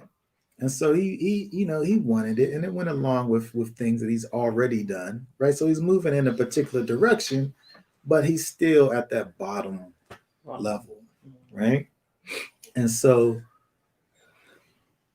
it's not a perfect picture, and it never is, right? When we look in the scripture, these things are never like a perfect picture, a perfect example of who Messiah is, right? But it points us in the direction, right? You know, somebody talked about, you know, how could someone look at the brass snake that people walked to and were healed and say that that's a picture of Messiah? Well, it's not a perfect picture, right? But it is, in fact, a picture. And this is what we see in the scriptures, where it points us in a particular direction. It's not like, you know, every single aspect is, you know, just exact. Right? That's not how this thing works. But lastly, let's see what we have here before we go to the last point here. Even in his base state, Jacob desires spiritual leadership to some extent, desiring the birthright. Yes, I mean, yeah, that's now when we look again at the birthright, you know, that's he wanted that.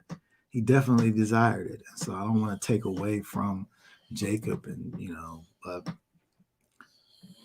obviously he was the chosen one, right? And he has those characteristics within him, which was the reason why that he was the chosen one. You know, I can look at my children, right? They might have, glimpses of greatness, right? Glimpses of greatness, right? But they're still kids. It's undeveloped, right? It's their thing is just they're just growing into their situation, and that's what I'm not gonna say. Jacob, he's not wicked, right? He's not wicked. He's not wicked. He's just human, right? We're not looking at superheroes over here. We're looking at humans, right? And Jacob desired what his brother did. Yeah, which is, that's key. He found value in it. That's key. That's the most important point. And, he did what he had to do to get it. And so we could look at that and understand in Messiah, we're going to do what we have to do to attain righteousness, but within the boundaries of righteousness, right? And so we learn from Jacob. We're able to learn, I want to strive after righteousness, and I, like him, am going to do what it takes to attain it. But understanding, if we're walking as Messiah walked, there's parameters, right? There's law. Mm-hmm. Okay, let's lastly go down to let's end with verse 46, which I think is interesting because it's so motherly, and it's so, as I found, womanly. What's done over here, it's just like a woman, what she does. Let's read it again. Let's see what's happening. Let's read it together. Let's read the verses together. 44 down through 46. Yeah. And stay with him a few days until your brother's wrath turns away, until your brother's displeasure turns away from you, and he forgets what you have done to him, and I shall send and bring you from there. Why should I be bereaved of you both in one day? Okay, so let's just deal with this part, right? So the mother, she has a situation. The Esau's ready to kill Jacob. She says to her son, just go lay low, go be with your uncle and them, go back to the place, of your people, and be cool. And then I'll send for you, when everything cools down and your brother's wrath is turned away. And then 46. This is our verse here. 46. Read that. And Rivka said to Yitzhak, I am disgusted with my life because of the daughters of Heth. If Yaakov takes a wife from the daughters of Heth, like these who are the daughters of the land. What is my life to me? Oh, where are we at here? What is this? What's going on with this verse here? How's this connected to what's going on? Verse 46. What's the connection here?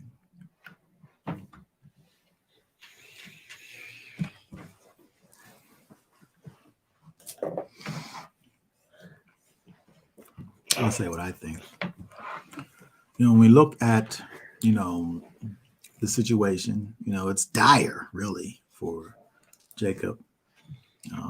He's going to be in trouble, right?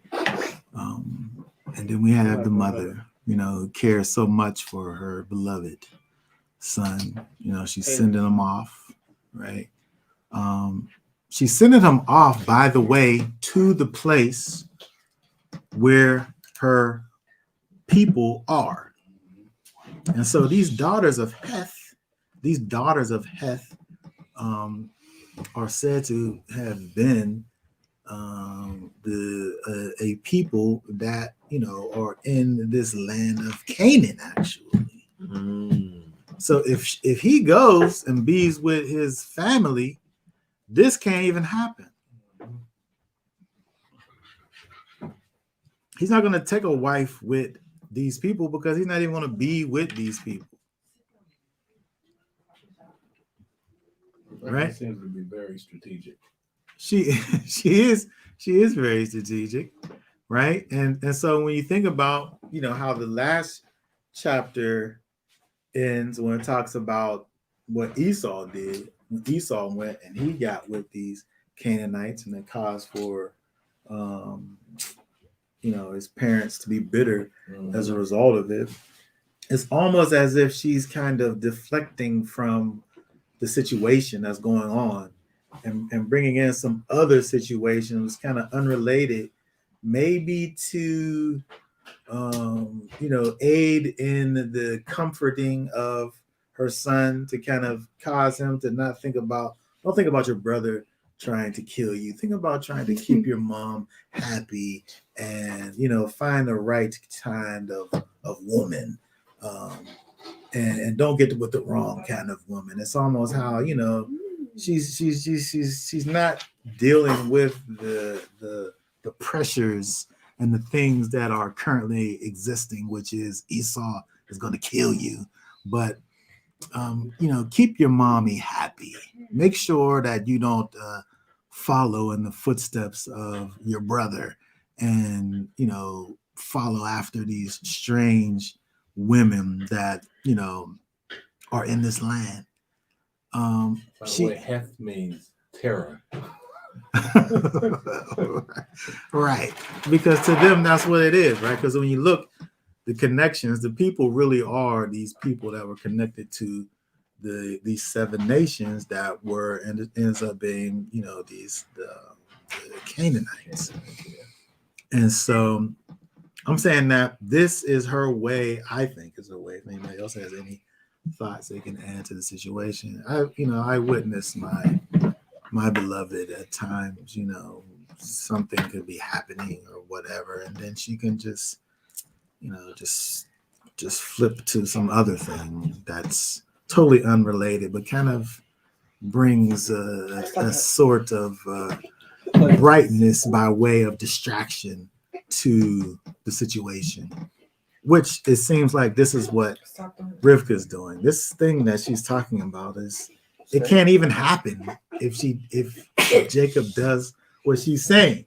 It can't even happen because those people are nearby, and she's saying for him to go off, right? And so it's just so she's making him going into exile. She's putting it into a I feel like she's brightening the situation. She's causing for them don't think about the fact that your brother's gonna kill you. Think about keeping your mommy happy and just stay away from these strange women. Don't be like your brother. He does bad things. He wants to kill his own brother. He wants to make his mommy and daddy sad. Don't be like him. Keep me happy. which I just kind of thought was interesting because really I don't know what how this connected. It's almost like it's parenthetical until you kind of think about her and her motherly instincts, which she's all about. She's all about her baby, and she's all about keeping him, the way that he's supposed to be. Right. This is continuing with the prophecy. Right. He can't be the chosen and have these and be part of these strange women. Because then all the tribes come from these terrible these terrors.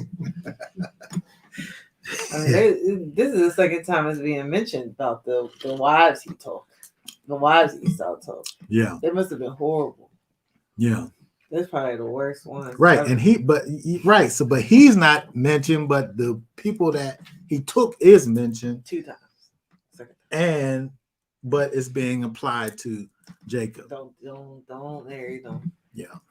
And then I think we'll see. Oh no, wait. Oh, we don't see that. I think that was wasn't it who was it? Was it Yishmael who married some horrible people? Yeah, none of them, all of them took, strange women. Yeah. They all did.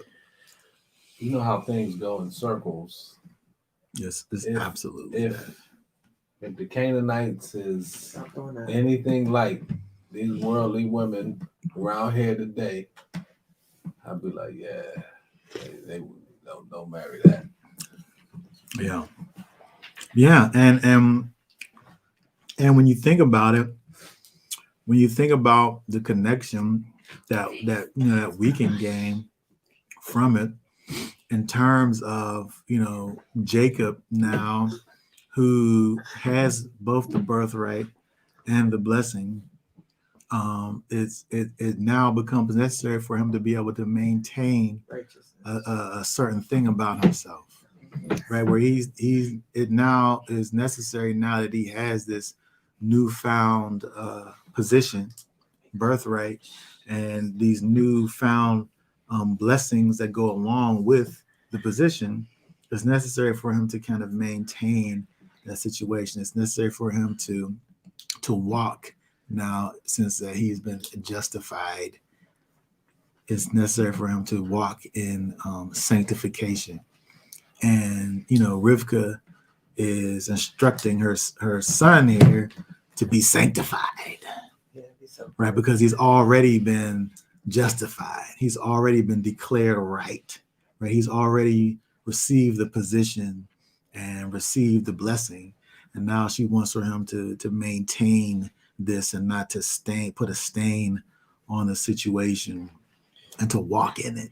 And so, when we think about kind of just closing here, when we think about, what it means to kind of be in a situation like Jacob, where we have our situation set up, right? He's basically walking into a new existence, right? That's totally unfamiliar to him. He's used to being with his family. He's used to having a brother. They might fight or whatever, but he has a brother. He's used to being with his mother, right, in his family. But he has to go off into this new realm. You got to go over and see his people. Probably he only sees on holidays. It seemed like everyone. It seemed like everyone who is called gotta go somewhere. You gotta go somewhere. Whether it be physically going somewhere or going somewhere in the way in which you are. Some type of separation. There's a separation. There's a journey, right, that you have to embark in. And so it's necessary she basically says to her son, now that you've started off on this path, there ain't no turning back. You're going in a certain direction and you can't turn around. You can't go the other way. you've made an important decision, a life-changing decision in your life, and there's no other road that you're able to take. And this is what we have with Messiah. When we get to the place when we choose Messiah, right? This is a lifelong situation. There ain't no turning back from this. You can't go back to what you was. What dog is gonna vomit and turn back to his vomit? Right? That's disgusting. Charlie. Right? It's a disgusting thing, right? Your body Got rid of it. put that thing out. It got rid of it because it's bad. It's not something that you take in, right? And so Jacob, almost in his renewed self, chooses a new life, a new way of living, and that's what we do in Messiah. And we go and we separate ourselves from that which wants to kill us. Right? We set ourselves apart from that which brings us back into the ways of old. We leave those things behind us, and we only go forward and walk in safety. In our case, it's with and in Messiah.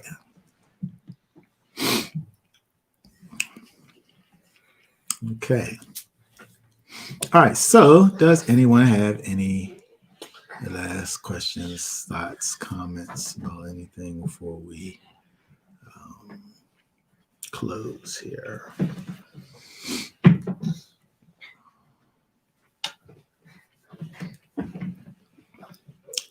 Okay. So, that being said, thankful for all of the comments and additions to the conversation. This thing be pretty boring if you don't have participation. It's always good to have additions, comments, questions to keep the situation going. We'll say to you now, hope you all have a wonderful rest of your Shabbat. Say to you all, Shabbat Shalom. Shabbat Shalom. Shabbat Shalom. Y'all willing, we'll be back on next week.